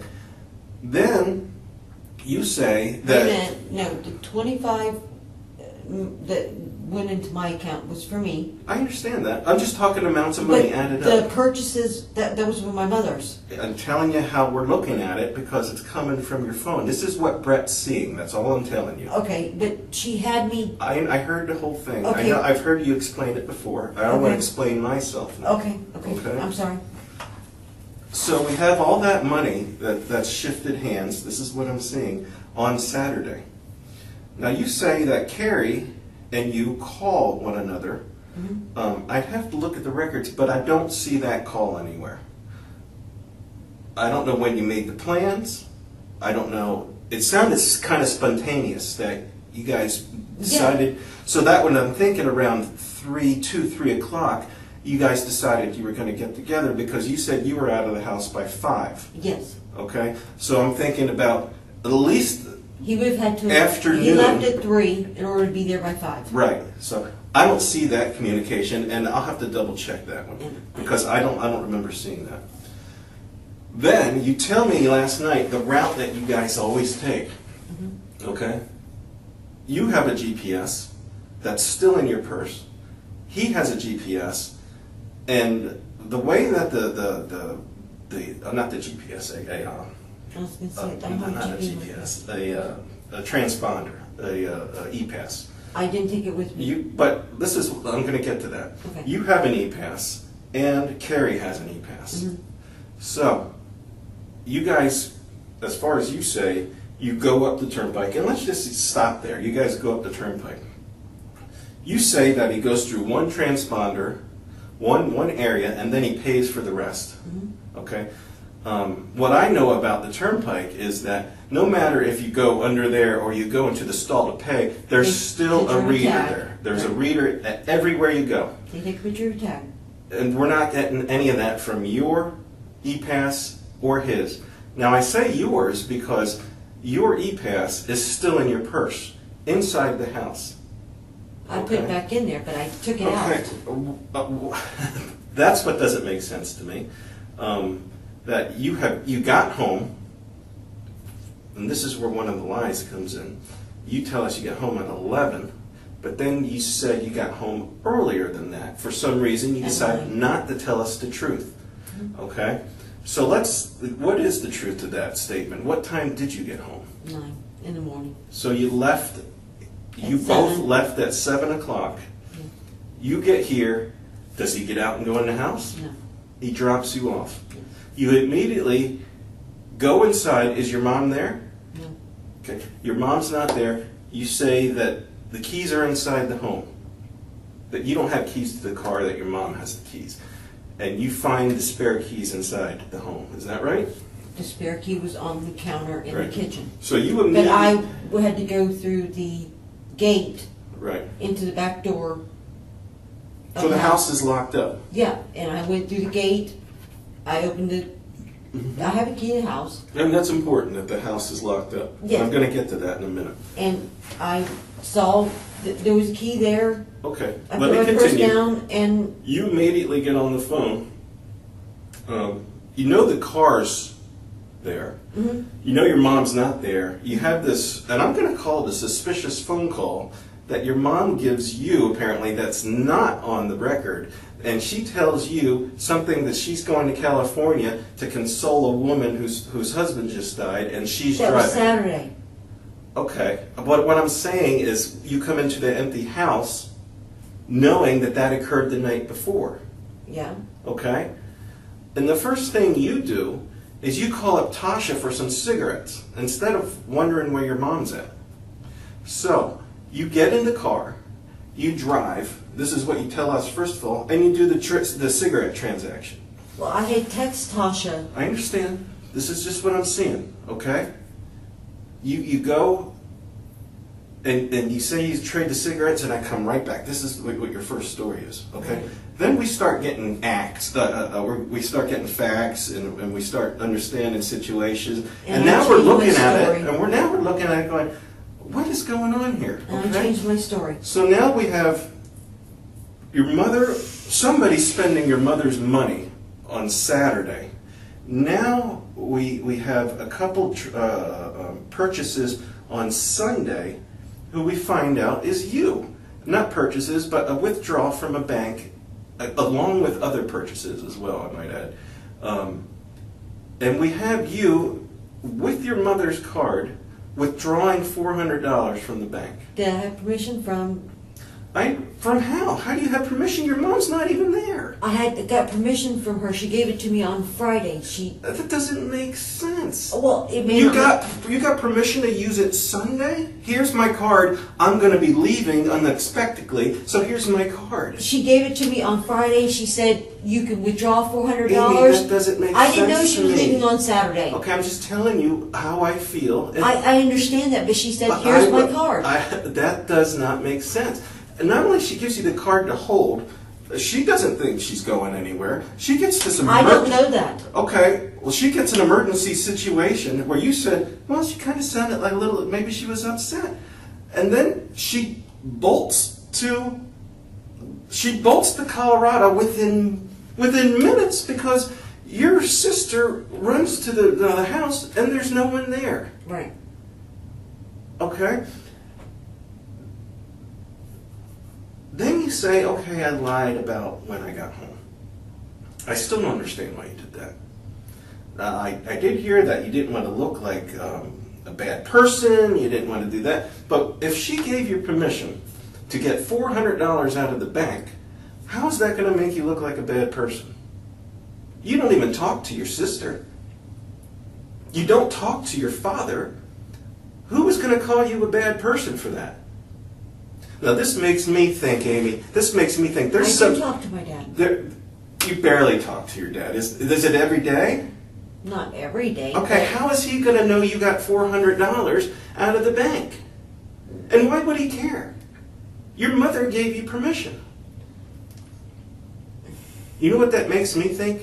They think there's something going on here that I don't understand. I still don't understand it, but we're going to get to that. Okay? You go to the bank. Did you go to a gas station somewhere and get something? Either the day before, I think it was on Saturday. I think it was in the morning. Maybe around, any day Saturday. Did you go to the gas station? Did you get No. gas, make a No. purchase, anything? No, I did not drive the car on Saturday. Okay, because someone's giving us that there was a different purchase made. Now I haven't got the video on that yet, but that's Okay. coming. I didn't drive the car on Saturday. Okay. You didn't drive the car all on Saturday. No. So then, let's move on. It's Sunday. You're home now. You've been home since 9 o'clock. Your mother's not there. your sister calls you and say, No. "Are you home yet?" No. You call your sister and you say, "I will call you when I get home." Yes.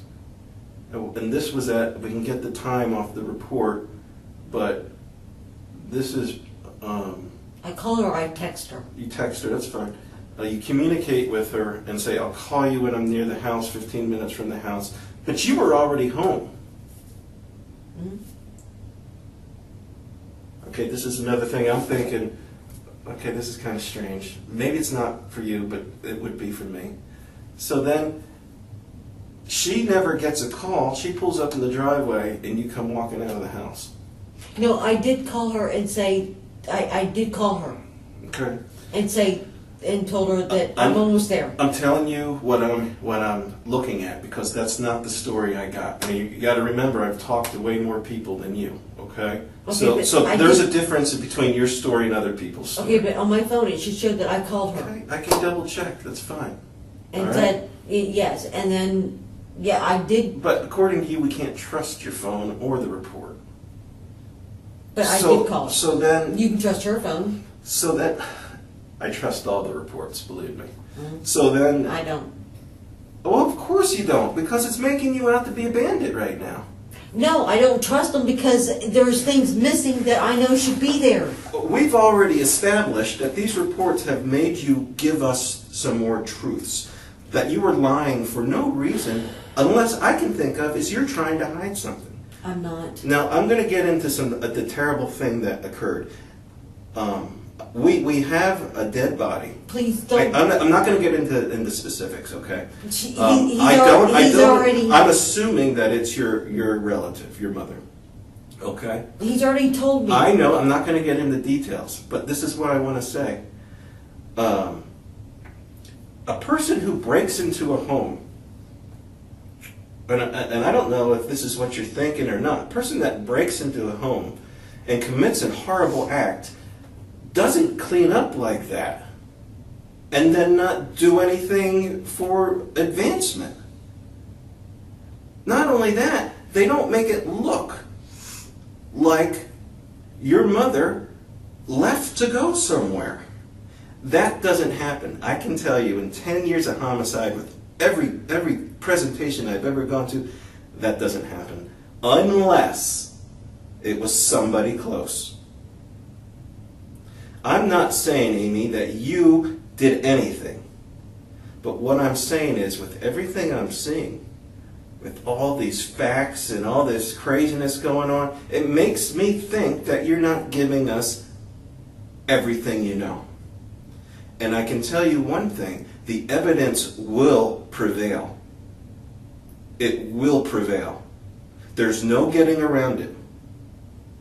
And for the person that steps into this room and lies and lies and lies and lies, and then at the end, the evidence prevails, guess what? There's no more talking.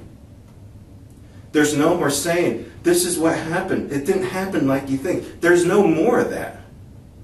It's just done. Because we don't go back. We don't go back and talk. We try to reason with people. We try to give them the benefits of coming without everything we know. If he had something to do with it, if he didn't. But I tell you one thing, Amy. I know deep down in my heart that you're holding things back from us. But I'm not. You are. I'm not. I'm telling you, Amy, you're not going to make me believe that. You're not going to make me believe that someone entered that home and then locked up afterwards and cleaned up afterwards and made everything look pretty. Whether you're trying to protect somebody, No. whether you're trying to protect yourself, No. well, then I don't understand why you'd be hiding all this stuff. I'm not hiding anything. I'm telling you, that's the way it looks, Amy. But I'm not hiding anything. I am not. You're not telling me everything you know. I don't know what happened. I'm not hiding anything. I didn't do anything to my mother. I didn't say you did. And I didn't clean the house. I didn't make everything look pretty. I didn't say you did. I didn't do anything. Okay, maybe you did. Tell me who did. I don't know. I wish I could. If I knew, I would tell you in a heartbeat. If I'm wrong about this, I'd be very surprised. But it doesn't matter. It doesn't matter. I hope you are right. But I tell you what, the evidence will prevail. It will prevail. And it's going to show that I hope so. because I would never do that. I'm not saying you would. But I wouldn't protect somebody who would do that. I wouldn't even want to know somebody who would do that. Well, you know what? I would say the same thing. In your job, you can't. No, listen. But with all these circumstances that surround this whole horrible thing, guess who's the shining star? Beyond horrible.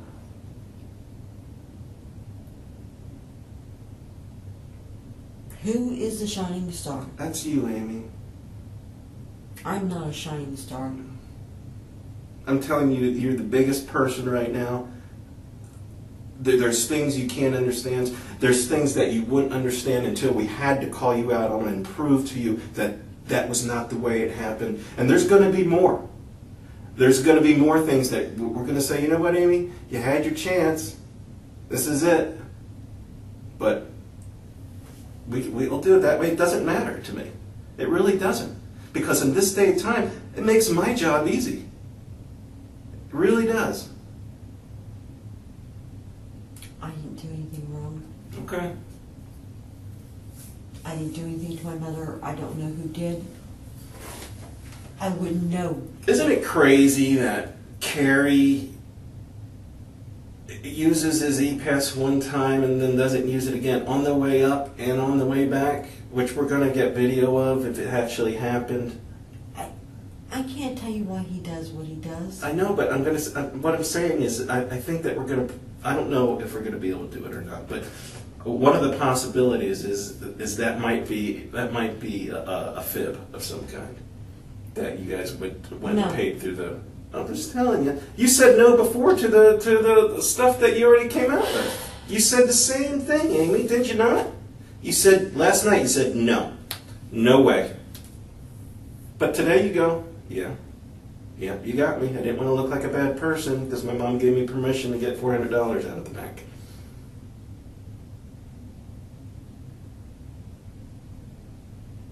I heard you tell Detective Guevara that you were going to bring your TV with you to Ohio. Yeah. How are you going to get it there? It's going to be, I'm going to hire a U-Haul and have them load it. Did you call a lock service at all, locksmith, yesterday or the day before? No, I was going to. For what? I wanted to have some keys made. Okay, for who? For what? I'm just asking. Well, because I couldn't remember. Judy wanted a key, and I couldn't remember if I had another key. Okay. So I was. Did you have another key? I did find another key. That's the reason I never called them. Okay, that's fine.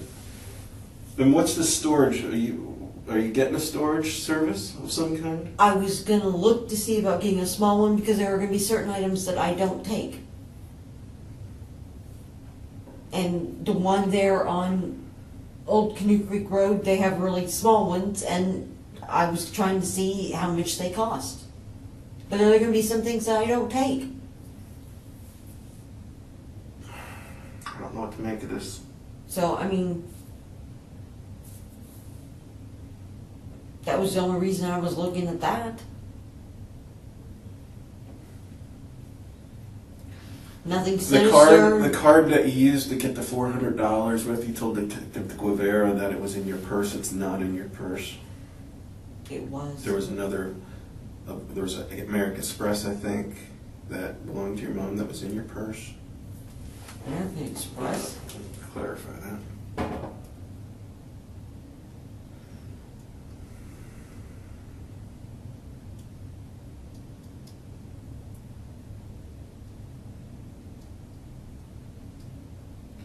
American Express, the Ora Hawkins.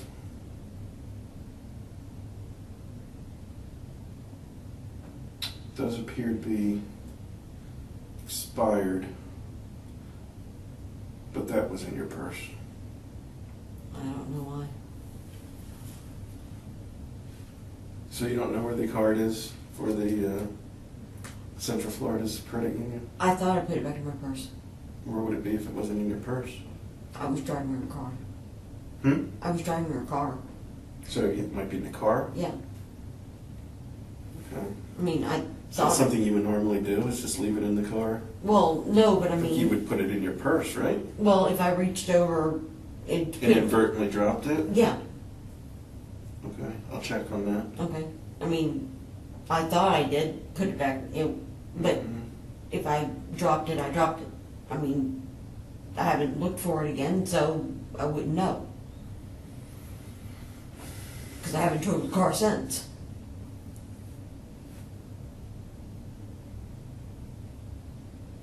So what would you do if you were me? I don't know what to do.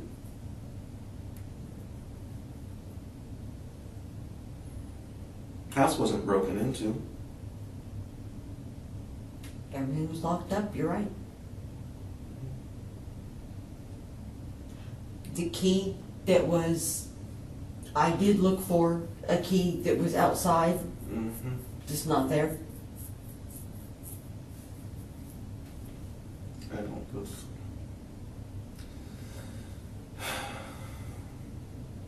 It's not logical. I know I keep saying that. I know. The whole thing's not logical. Well, she used to keep a key in where the hose wraps around. There's a little door. There's a frog inside there. She always kept a key in there just in case she locked herself out. I locked myself out. Mm-hmm. I went to get it because I was going to give it to my sister. It's not there. All right, that might be. But that doesn't mean my mother didn't Right, take it Right. and move it. right. I mean, And the whole thing is just doesn't make sense. That's all there is to it. I agree. It's not random. There's nothing random about it. I agree that it makes absolutely no sense. But I know I had nothing to do with it. I don't know anybody that would do that. I wouldn't even want to know somebody who would be capable of that.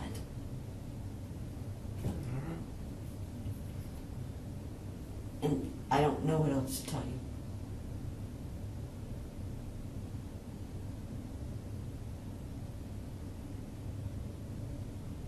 Your actions don't make sense, Amy. What do you mean? It doesn't make sense that you would not be questioning your mother about this sudden trip for an 80-year woman to take with such a suspicious communication I to don't. you. It just doesn't make sense to me. I'm not a person who questions. Okay, but that's not normal. For me, it is. My sister is different. My mother is different. My dad is different. For me, it's normal. And I've always been that way. So if you want to say it's not normal, okay, fine. But for me, it's normal. I'm just telling you what look, it's just one of those, For me, it's normal. it's just another red flag. I mean, it's just weird. To me, it's not. To me, it's normal. It's not a red flag to me. It's just how I always am. You know, somebody says, well, why did they do this? I don't know. Did you ask? No. Why not? I just didn't ask. That's me. But to me, that's normal.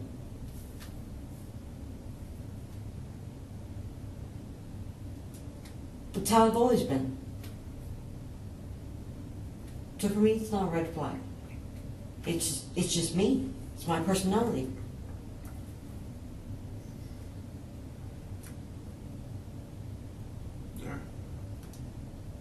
I don't know how else to explain it. Well, it's really might as well not be because it doesn't make sense to me. It really doesn't. And I think that would be most people, that it wouldn't make sense to them. That's fine now. All right, I'll be back.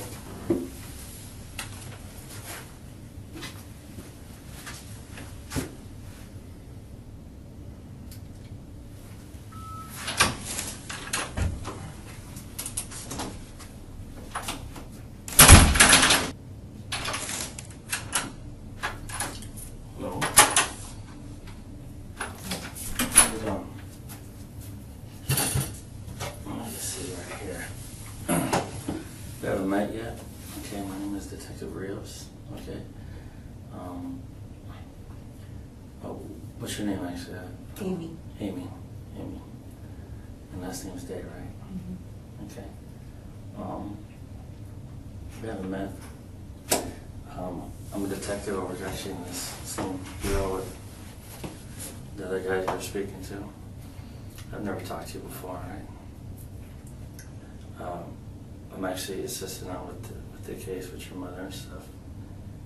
Most of the time I've been at the house, my family's house, you know, back and forth. That's where I've been.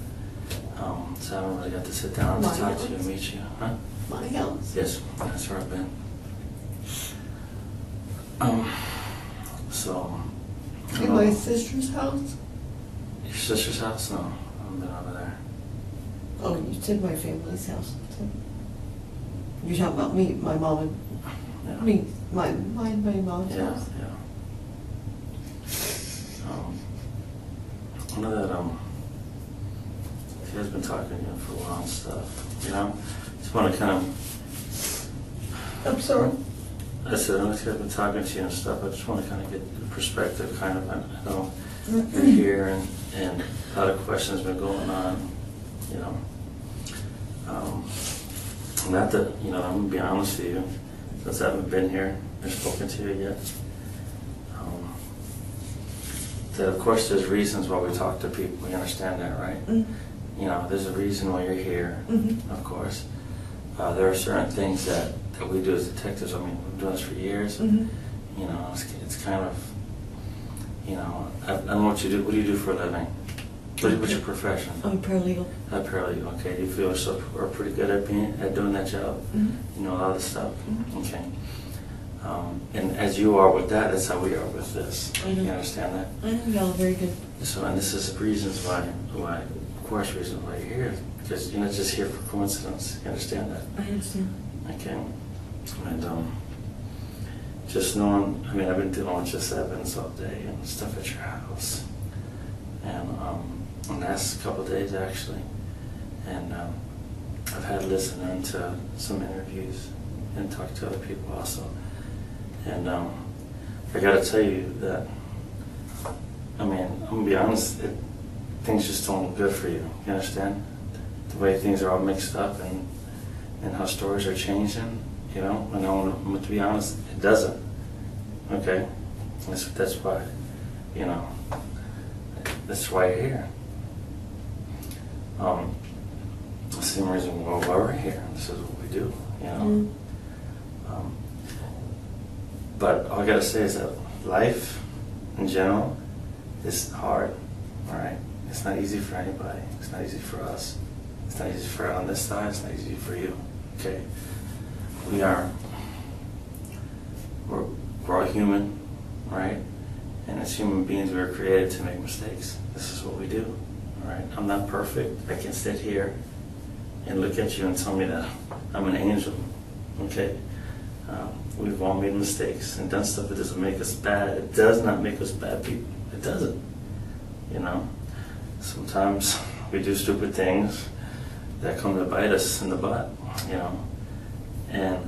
But that's part of being human. It's part of nature. It's part of us learning. It's part of us growing. It's part of us surviving as a species. It's just what we do. I didn't kill my mother. Well, I'm not going there, okay? I'm not going there.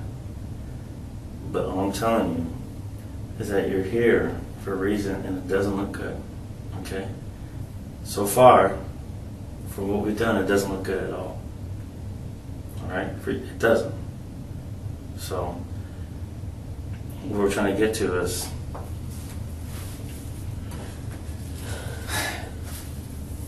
if there's something, anything, any person that you know that is going to lead you to try to get you out of the situation you're in, it's going to be it's a very good idea to tell it. And I'm not BSing you. You understand? Yeah. I'm telling you the truth. Okay? I don't have to come in here and talk to you. I know. You know, I'm on my own. No one sent me in here. I know. Okay? This is me just, because I've been gone. I've been at the house. You know, I've been there. I was there. Okay, this whole time. I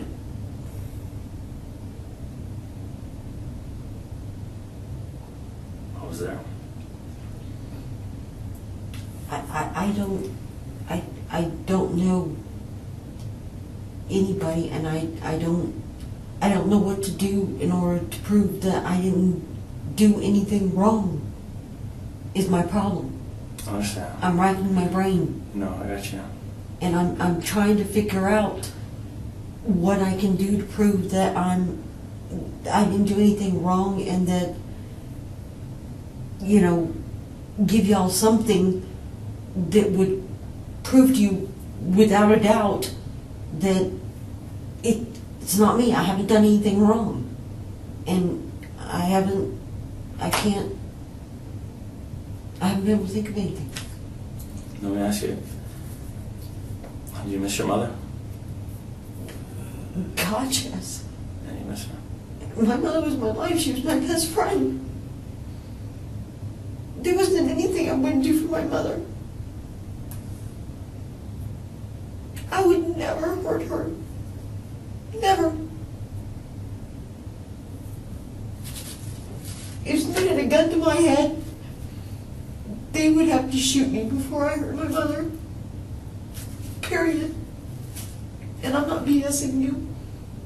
Honest to God. There isn't anything my mother wouldn't do for me.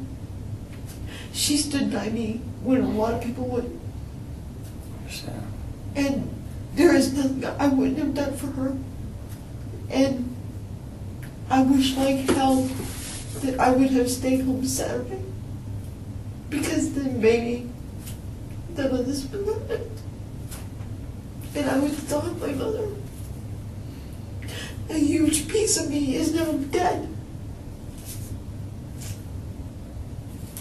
That woman was more important to me than any member of my family. Now,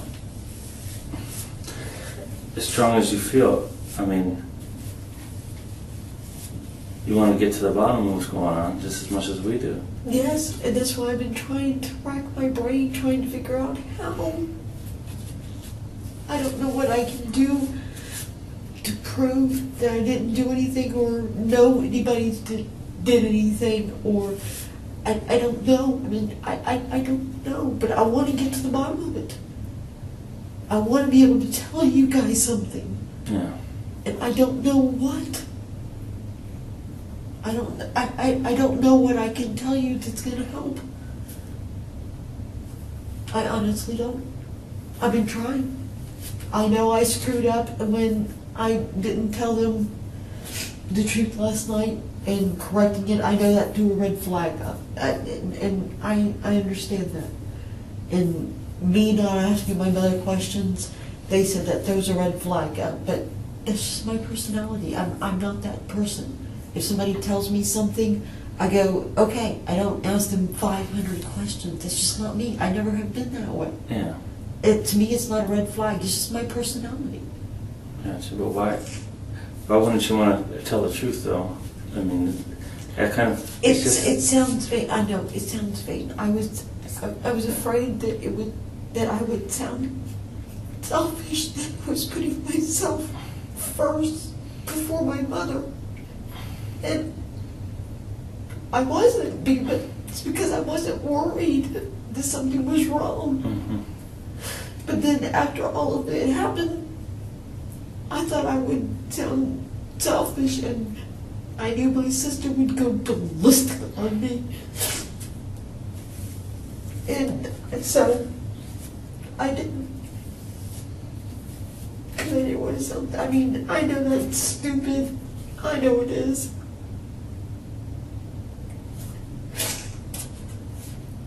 It's naive. It's immature. And I regret doing it. I wish I would have just said, this is what I did.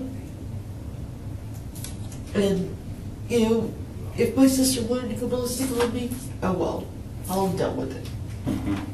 But I didn't.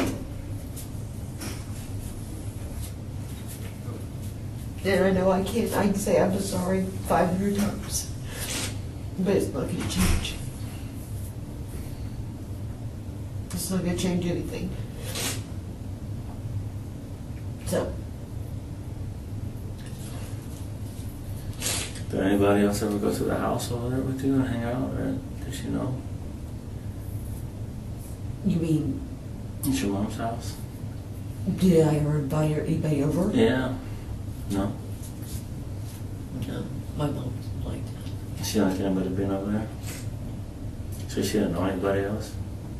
Well, I mean, Marie would come over, Grace across the street would come over,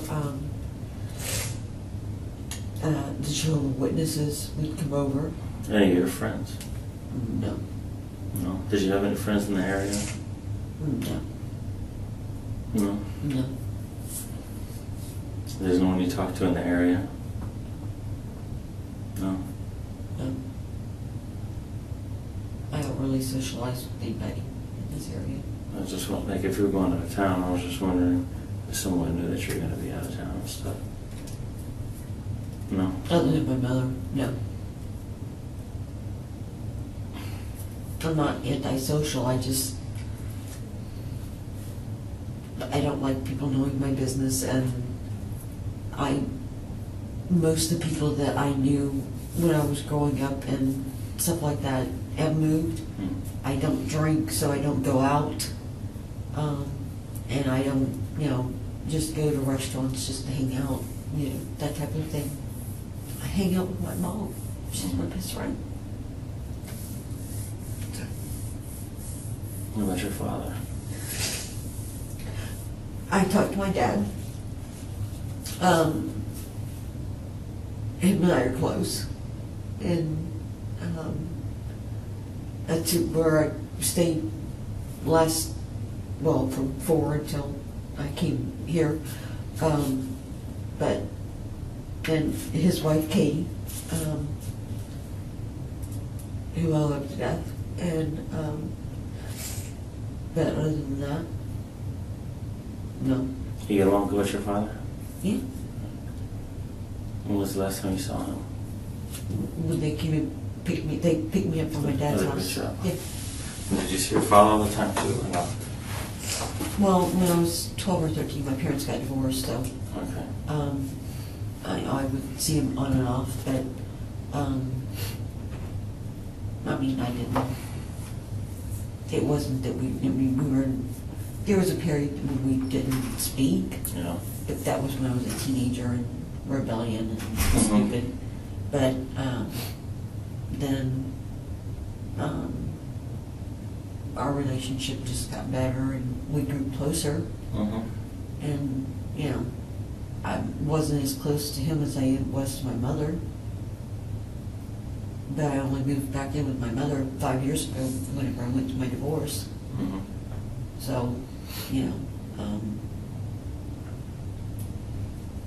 but I value my dad's opinion and his advice, being very blunt, and so is Katie, and I appreciate that. And so normally I will call and ask them their advice or their, opinion on something, because I know they're going to tell me what I need to hear, not what I want to hear. So, When's the last time you shot a gun?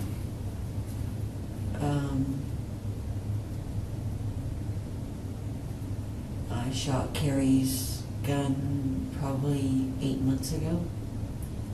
Carrie's her friend? Mm-hmm. Okay. You guys boyfriend, girlfriend? Like together? Yeah. You known him for a long time? 30 years. That's our kids. What kind of gun does he have?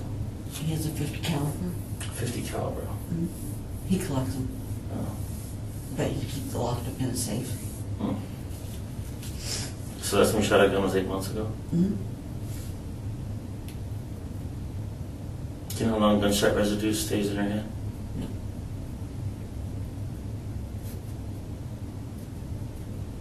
Should you willing to get swabbed for gunshot residue on your hands?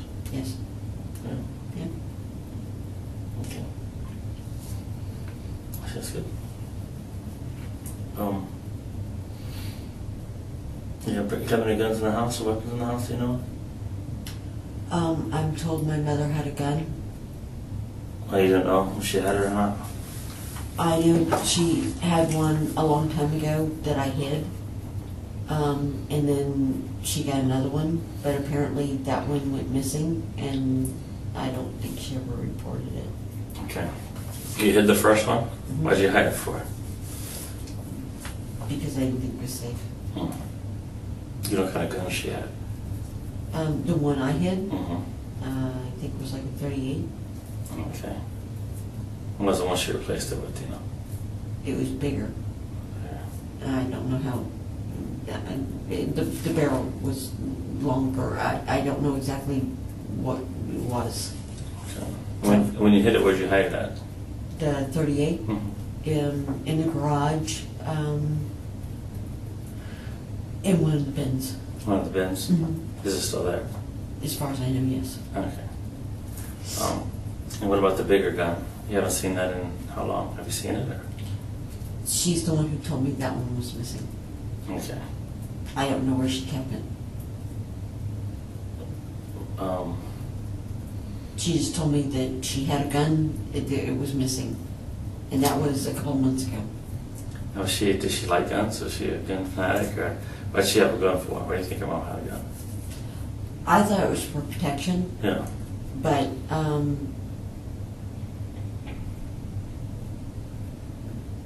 barrel on that thing didn't look like it was for protection. Yeah. I mean, it was awful long barrel to me. Yeah. But my mom didn't go to the range or anything like that. I mean, she wasn't somebody who went out firing weapons or anything like that. Yeah. So it's possible it was for protection. It was just what she could buy. Did she know how to use a weapon? Did she know how to use it? She used to be auxiliary for St. Cloud in the 70s. Oh, really? Okay. So does she like revolvers, you think? Was there a revolver she liked? Yeah. Yes, she could always outshoot my dad with a shotgun. Oh, really? He hated it. How, if your mom was to work to had a gun, where do you think she would hide it?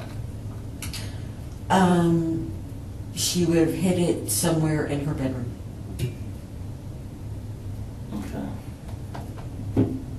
She would have kept it somewhere in her bedroom, somewhere that she could have gotten her hands on it. And how long do you think that she was missing? She told me 2 months ago that it was missing. 2 months ago, huh? I told her she needed to call and report it. Who was living with her 2 months ago? I was. You were. Now, did she ever have anybody over that she think would take it? If she did, she never told me. Hmm. But that wouldn't be unusual. Well- If she didn't have, my mother was that person, if she wasn't completely positive, Yeah. she wouldn't make an accusation. Oh, okay. Yes. That seems pretty nice. My mother was a wonderful Christian woman. Sounds not like my mom. That gun, if you had to guess what size caliber, how big it was, what do you think? I know it was a revolver Mhm. and barrel It's pretty long. about that long. Yeah. So I don't know exactly what caliber it was. The best I can do is I can tell you what a 9mm looks like, Yeah. and that's only because I see them on television all the time. Yeah. And I know what a 38 looks like. Yeah. Other It's than bigger that- than 38. It was bigger than the 38. What color was it? Was it chrome, silver, black? It had a black handle and it was chrome. It was all chrome. Yeah, the long, because it was, the one I hit was chrome with brown. Okay. But it was just a little thing. This Okay. one had a black handle. I remember that. And a couple of months ago, she told me that she came in. She said, "Amy, my gun is missing," and I just looked at her. And I said, "Your gun is missing." She said, "Yeah, the long one." And I went, "Okay, what do you mean it's missing?" And she said, "It's missing." And I said, "Did you call the sheriff department?"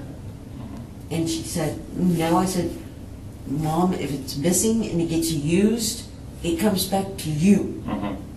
And she just kind of walked away. And she never called. Not that I'm aware of. Sure. I had two thoughts. One, she got it from somebody and it wasn't registered to her. Mhm. Two, she did call and just didn't tell me. Mhm. I mean, those were my two thoughts. She either didn't call or she did call. If she didn't call, it was because it wasn't registered to her. Did you ever own any of your own weapons? I believe that 38 was registered to her. No, to you. No, to me? Yeah. No. No. No. I grew up around guns. I don't need to have one. Did you ever do any hunting and stuff? I don't hunt. Oh, you don't hunt? Okay. I don't believe in killing animals, Mhm. except for snakes. Sorry. That's all right. They're reptiles. Yeah, that's right. When you have one stare you right at you and the tongue almost touch you, and you already are afraid of them, your fear factor goes up quite a bit. Mhm. Killing them doesn't seem like such a bad thing. Mhm. But anything else, I will hurt you if you hit an animal or that type of. I'm very big about animal rights, Yeah. That's good. human rights, animal rights. You don't hit a woman. A woman doesn't hit a man. You don't hit an animal.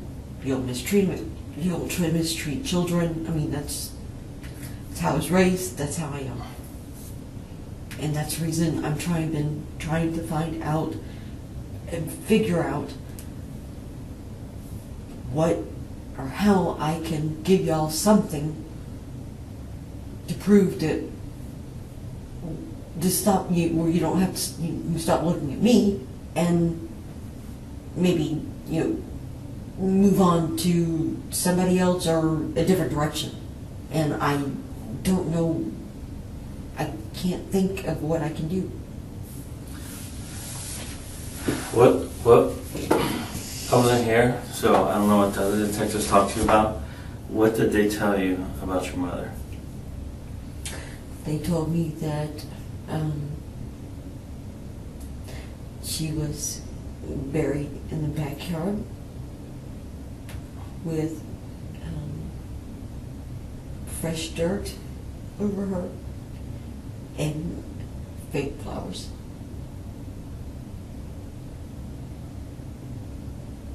And she was wrapped in trash bags.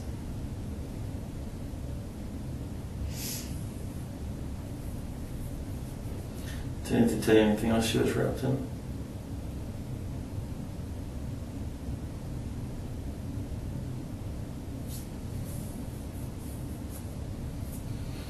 And all I thought about was after my sister left Sunday about, I guess, 12:30 or a little after, I stepped out on the back porch and smoked a cigarette. And I never knew she was there. When was that, Sunday? Mm-hmm. I was standing there smoking a cigarette. And I never knew she was in the backyard.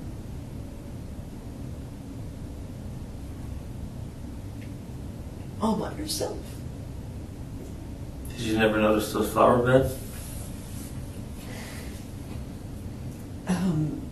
Which one? There's one that she plants the tomatoes in, and then there's the other one that she has the aloe plants, and she had fake plants there, but she had those there all year long. Oh, she put fake plants there? Mm-hmm. She always put fake plants there? Mm-hmm. Why did she do fake plants for? Because of the air vent from the dryer. Mm-hmm. It's she has to keep it covered because it doesn't have a cover on it, Mm-hmm. and it killed plants anytime she's planted them there. So she just about 3 years ago started putting fake plants there, so that way she didn't have to worry about it.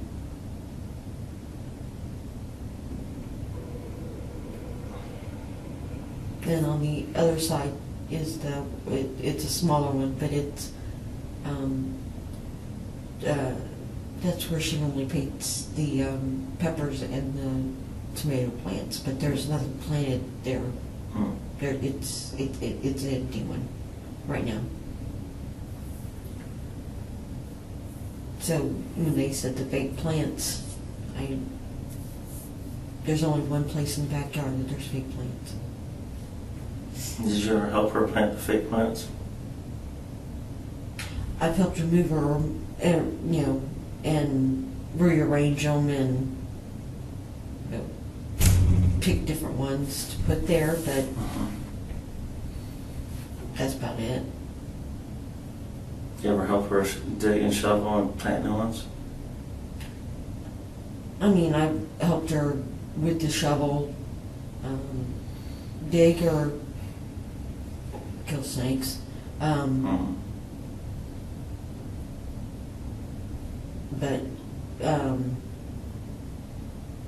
and then, just kind of rearrange the dirt with the shovel and just put rearrange the flowers or change them, and I would stand back and look at them, or she would stand back and look at them, but we haven't done that in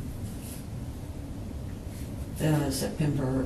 The last time we did it was in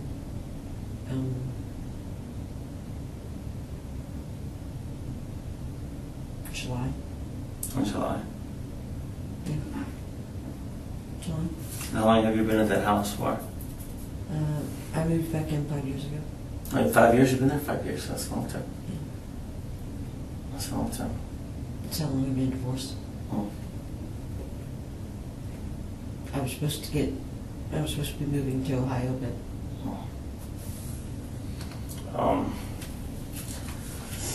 Would there be any reason whatsoever that your DNA would be on the plastic bags? it depends. If they were big black ones, they're in the garage. I touched them. Okay.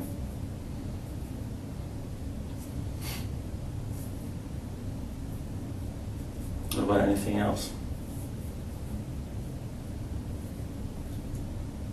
I mean, there's most of the things out in the garage, me and Mom both touch. Like what? We move it around. Blankets, cable, rope, bins, the televisions, Tupperware, Everything. coolers, suitcases. I mean, yeah, because we shift and move things all around. We both do it. Yeah. So, I mean, her and I, DNA, Judy's and Morgan's are probably there too, so, because we're always shifting things around and moving the stuff. Yeah. I mean, if I get a suitcase down for her, or she'll get a suitcase down for me, or,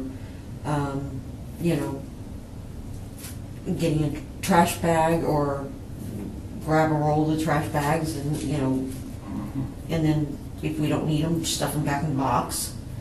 I gotcha. Just, stuff like that.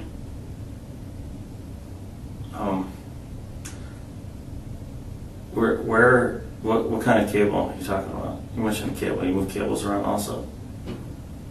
Over on the shelves, there are, we got jars of different things, and we were switching cables to the TVs, and I took the white cable off of her TV because it was too long, and she doesn't like a lot of the wires. Oh yeah. And so we put a new one on it, and I took it and put it out in the garage. But she helped me, put it together. And I just put it up on the, let's see, it would be the second shelf by the garage door, kind of in, or maybe it was the third shelf. Because there's a little black cable one that's on the shelf also, but I don't know if it's the second or third one, but it's closest to the garage door. I remember that part. So Um, that's the cable I was talking about. what about sheets? You said sheets. What kind of sheets do you move around in the garage? Blankets, the blankets we use to wrap the Blankets. pump. Yeah, Oh, okay. yeah. Do we have certain blankets that we use to wrap the pump during the wintertime? The pump? Yeah, it's outside and it's kind of got a blockhouse around it. Yeah. And we use 2 blankets and light that we put in there to keep Okay. it from the water from freezing or the pipes from freezing. Oh, is that the well? Is that a well or something? Yeah. But it's over off to the, it's not next to the house, it's off to the side. It's got its own little Okay. house around it. Now, these blankets, they keep them in the garage all the time? Is that what you do? Mhm. No, what kind of blankets are they? One is a kind of like I call it a scratchy pink with a kind of like a satin, around it. It's got paint all over it. Mm-hmm. Another one was mine when I was really young. It's pink with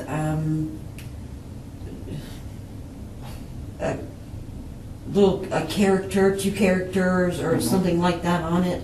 And it's got, the lamp actually almost caught it on fire one year.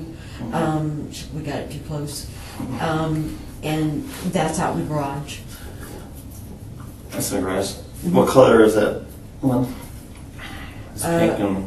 One side it's just solid pink, Mhm. like a light pink, and on the other side it's pink that has little pictures. I think there's like green on it or something.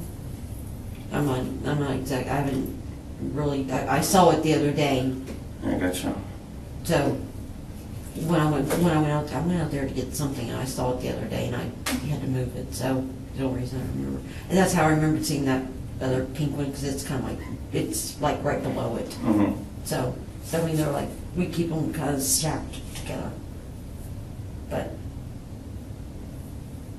And when would you have moved rope around? when I was moving the cable, Oh, okay. yeah, we keep them all in the same area. Okay.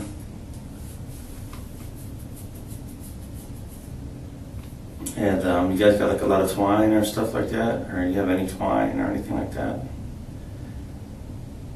You mean like the really thin thing? Yeah. No, I don't. Well, no, yeah, there is some on the shelf. Yeah, there's some. I think there's some on the shelf. I think it's twine. I didn't really pay that much attention to it. But I think there's some twine out there. It's like fishing line?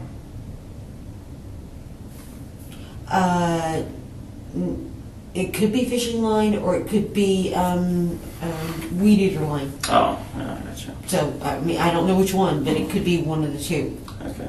So I don't know. But as for skinny twine, do you ever remember seeing any twine anywhere? Really skinny twine. I think there is some out there, but the only thing that I really remember seeing is like a frayed brown, kind of like scratchy rope. Okay. And I only remember that is because she had me. We use it to wrap the. When we do the pump, we take and tie that around there to keep it in place, Uh-huh. and then set the light down there. Okay. That's what we use for that. I gotcha. But it's really scratchy. Oh. We're in the garage, that 38, if it's still there, is it still be on the shelf somewhere? I'm trying to imagine. It's okay. No, it's not on a shelf. It's in a bin. Mm-hmm.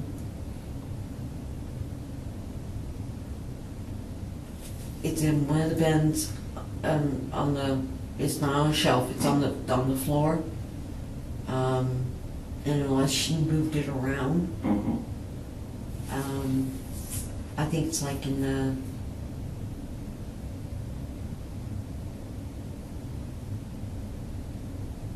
first or second bin. I think. I'm not exactly sure. I know it's in one of those bins out there. If I, Remember correctly. yeah, I mean, if I went out there, I would know exactly which one it was. That's definitely, you moved that one. You moved that gun, right? You're the one who hit that gun? I hit that gun, Okay. and I did that back before I moved out, and a long time ago, back in '98. Oh, so it's been there for a long time. Yeah. So if we did a test on it when the last time it was fired, it'd be a long time ago. Should be, Should we? unless Mom found it. You think she possibly could have shot it and put it back in the same spot? No. Probably not. Hmm. No. I can't see that happening. Yeah. What about, and the missing gun? Any clues your mom ever bring it up and say, hey, like maybe she got rid of it or gave it to somebody to share it to, anything like that? All she told me was that she came in, she said, we're in trouble, the gun's missing. I told her she needed to call the sheriff department. She just kind of looked at me and walked off. She never said whether she did or not. And I didn't ask. Again, it's not my personality. Yeah. I mean, I did make the comment, if something happens, it's gonna go back to your mom. Yeah. So, whether she did or not, I didn't ask because it meant that if she didn't, I knew that it was a gun that wasn't registered to her. And if she did, then you guys would mail it to the house. That's the reason I didn't ask her. That way she didn't have to tell me. That's just how I am. Let's say we swabbed your hand, and we did find residue on it. Would there be any particular reason why you'd have residue on your hand for? No, No? no, Okay. Just have to ask. I know, but no. No, okay. And your room is the far room, right? The far? Is it the phone all the way down, right? On the left? If you go in, it's the one towards, it's in the front of the house, purple. Okay. Yeah. And the other room that's there is something, right? That's her TV room. That's her TV room. So she hangs out. Does she hang out in there ever? Is that where she likes to sit and stuff? Yeah. Yeah. Does she like watching shows and stuff like that? Oh, yeah. Like, who saw like a lot of notes and she was taking? Like, I know she took notes for everything. She likes Dr. Charles Stanley, so she takes a lot of notes on his sermons, and she has another one that she likes to watch, and she loves Paula Dean at the cooking shows, so she takes a lot of notes on those things. Yeah. So if you think someone Loves NCIS. NCIS, yeah. NCIS, NCIS Los Angeles, and NCIS New Orleans. Yeah. She loves And them. Hawaii Five-0. Really? Loves Steve. No, I take it back. She loves Dave Lee. No, I'm sorry. Just recently we had this conversation. I love Steve McGarrett. She likes Jim Ho. Not funny, but yeah. It's amazing, the conversation I just remembered. Anyways, go ahead. All right, I gotta get back because I'm thinking about Hawaii 5 right now. You don't have DVR? No, I don't actually.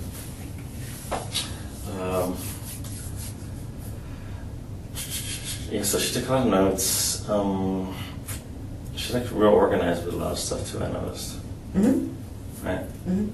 Very organized. Yeah, very, very organized. And did you always get along with your mom, or did you ever have times when you had problems? No, always got one. You always got along with her?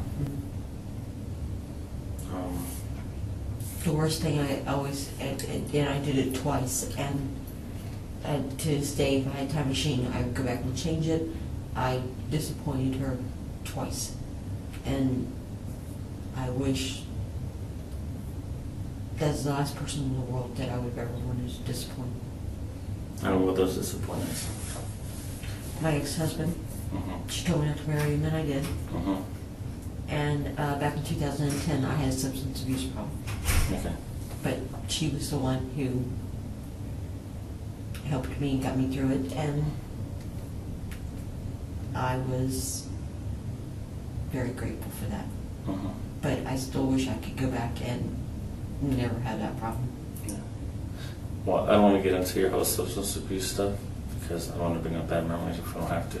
But did the other detectives talk to you about a substance abuse problem at all? They asked me if I had a substance abuse problem, and I told them back in 2010. They asked me if I still had one, and I told them no. Oh, yeah. I mean, I don't even drink alcohol. Yeah. It's hard, though. It's hard.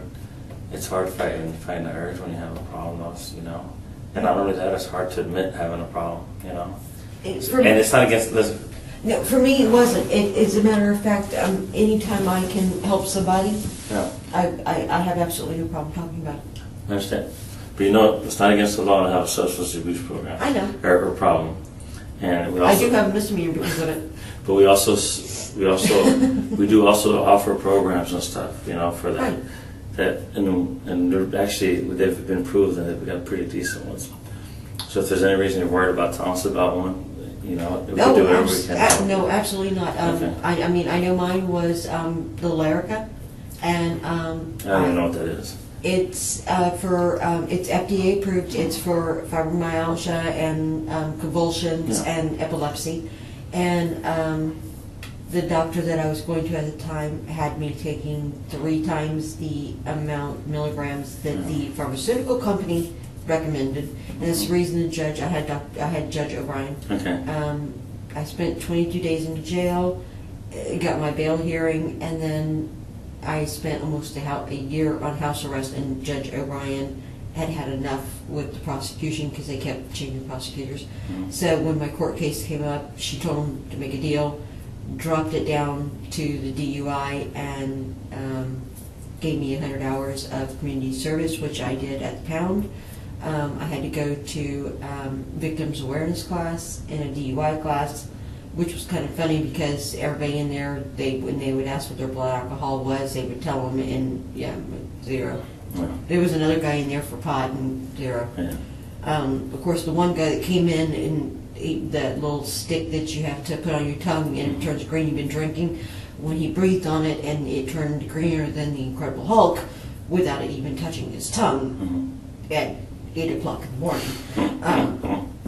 When he left, we all just kind of went, "Are you kidding me?" But the guy up there, he was great. I learned a lot. As a matter of fact, my mom ended up getting irritated because when she'd leave and drive, I would be, "You're not supposed to do that. You're not supposed to do that. You're not supposed to do." But it changed my driving habits. Yeah. So in the long run, I mean, I benefited greatly. I mean, I wish I would have never had the problem, but in the long run, I did. I benefited greatly because I learned a lot about myself, I learned a lot about others, and I learned a lot about what could happen. Oh, yeah. So the new doctor I have, I love her because she is a diet, exercise, the vitamins person. The prescription, which is this one is for my heart and this one is for my blood pressure. Yeah. So it's. I might need some of those. Let me see. The blood pressure. All right, go on. This is only 5. I take it twice a day, but it's 5 milligrams. Once a day. This one's twice a day. This is actually. What time is it, by the way? I don't know. I don't have a watch on me. I don't have any phones on. Okay. You gotta take one soon? At 6:30, I have to take. Okay. But anyways, this is the last resort, and when she comes in, this one, she came in with 3. This one plus 3 other type of heart medications, Okay. paperwork to go over it with you. That's good. So that's different, right? She knows Exactly. what's So, going on, and once the 2 of y'all agree, then she'll write the prescription. And fortunately, I was at 157 whenever I started having to take this. This I've had to take since I was, well, not this one per se, but I've always had heart conditions since I was about 15. But this one, I'm excited to say, because I was 157 once I started going through my divorce, and I'm able to drop that weight, and I've got it down to a point to where my blood pressure is, she is looking at taking me off of this. Okay. And also my cholesterol medication, so that'll be 2 less ones I have to take, and I'm very excited about that, all because I lost weight, so, No, let me ask you this. Do the medications you take ever affect or alter the way you think and your mind thoughts? Yeah. Do you ever get extremely angry? Is that why you have with your blood pressure and everything? Oh, no. My blood pressure was because of my weight. Okay. Yeah. And so never, This, you could, nanosprin would do more. All this does is keep my heart at between 60 and 70. okay. So when you got addicted to, what's the name of it? Lyrica? Larrikin. What kind of medication? What is that? Is it opiate or is it a? It is a controlled substance, and it's for Like a painkiller or epilepsy. something? No, it's for for epilepsy. It's nerve, Oh, okay. So like but relax. it can alter your mind status. Oh, you can. It can. So how would it affect you? You think whenever you're on it? When I was taking it, I don't take it anymore. Yeah. I take gabapentin now, Yeah. and gabapentin is like taking a nap. Yeah. But the Lyrica, I was taking it 4 times a day. Of course, I was taking 800 milligrams. Yeah. 4 times a day, which is Way too much. You got a extremely nice high, and if you took more than 4, you could be in la la land and not even care. Yeah. It'd be like drinking 24 beers, Yeah. and you could take 8 of those and feel like that. Yeah. I could take 12 of them and walk normal. Oh, really? Yeah, Did you ever lose a memory or anything like that? yeah, Yeah. yeah. It was, I wrecked a car. Oh. Except fortunately, nobody, it was just me and the car, but, yeah, it was because I was driving, and I fell asleep. Oh. And it does that. When I started going to this new doctor, she looked at everything, and she was the one who told me a lot about that I was taking way too much, and told me I could put me on gabapentin, but because of the withdrawals, she started me off at 600 milligrams, and then I asked her if I could go down to 400 milligrams, and then we went down to 300 milligrams, and then I asked if I could go down to 2, and 2 didn't work, so we've remained at 3. Okay. And it's been great. That's good. So, and my mother was a huge part of it. Yeah. I'm not going to go back to it Mm-hmm. because of what's happened, Mm-hmm. because that would dishonor her. Mm-hmm. But I wouldn't be alive if it wasn't for my mother. I would have been dead 5, 6 years ago if it hadn't been for my mother.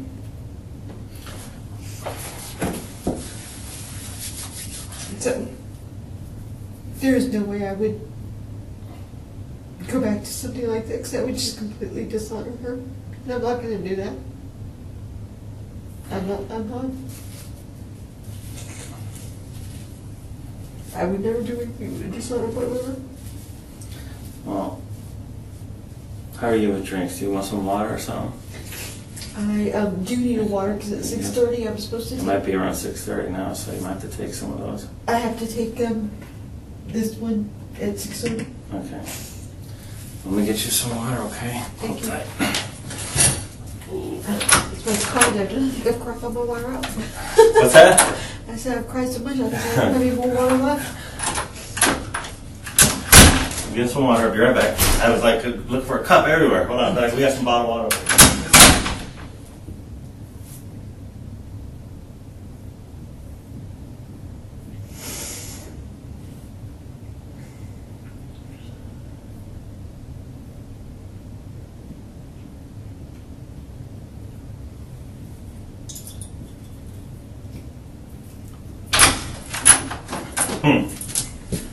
Oh, thank you.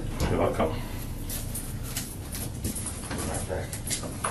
Did you want to do that gunshot residue? Let me ask. Let me see, because if there's a... Okay. Let me see who's here, if there's a forensics or somebody here. Okay.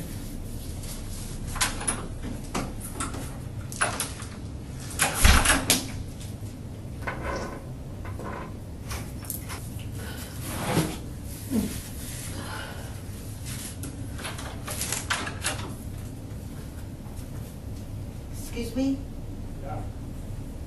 I'm good at that. Let me get a Fina real quick. Be right back.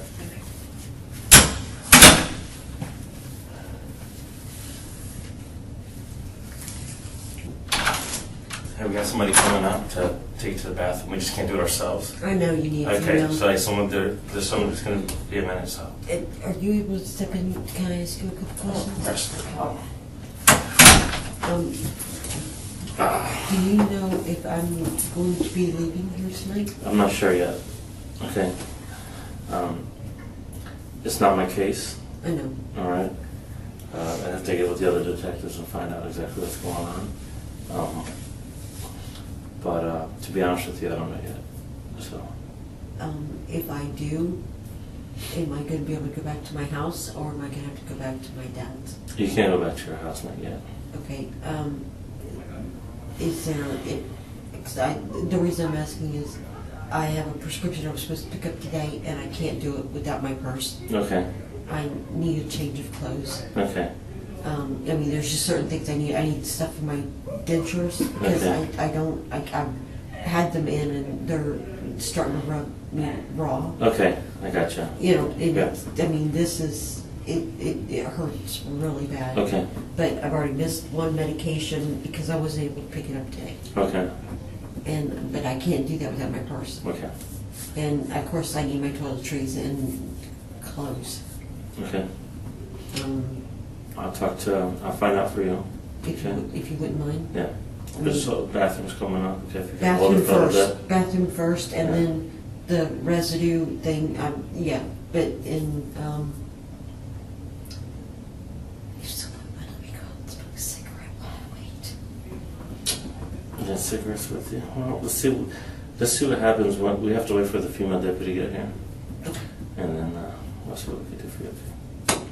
All right. Bathroom is or cigarette, and then bathroom, and then the residue. Okay. Let me find out what's going on. Okay. If you would please. Okay. Thank you so much. No problem. Yeah, it's gonna be like 10 more minutes. All right. And then I'll what? be right back. Hold on.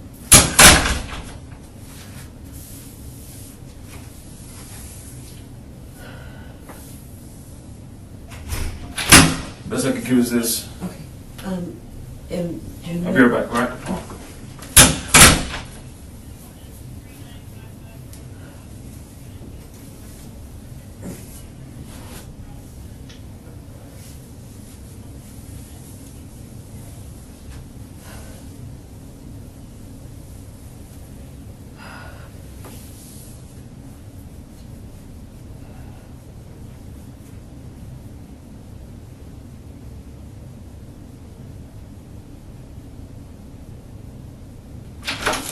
The Amy question real quick. Again, try to answer this question for me. How do you make your income? I do as needed paralegal. That's needed paralegal, okay. And how does that work? If they need me, they call me. Are you like in some kind of agency that they got your contact number, or do you reach out to companies, or how does that work? Hanson and Associates, they call me if they've got somebody here and they say, are you available? And if I say yes, then they say, can you go meet this person? But it's... Do they pay you by the hour? Do they pay you by salary? They pay you by job, by day? How do they do it? They pay me by hour and however long it takes to do a job. Okay. So you approximately like how much you make on a monthly basis, approximately.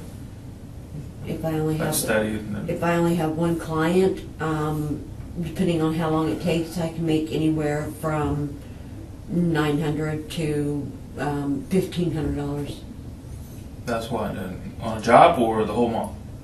for the month.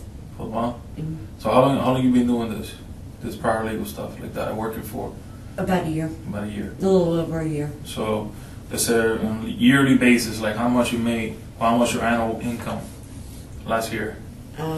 Last year would have been It's approximate, like a ballpark. 18,000, 19,000. 18,000, 19,000. Mhm. Okay. All And they pay you under the table, they pay you by check, deduct taxes, how does that work? They, sometimes they send me a check, but they don't, I mean, I'm not, Gotcha. I Okay. wasn't considered an employee, so they didn't take taxes out. Gotcha, okay. You know, so. No problem. All right, appreciate it, thank you. Mhm.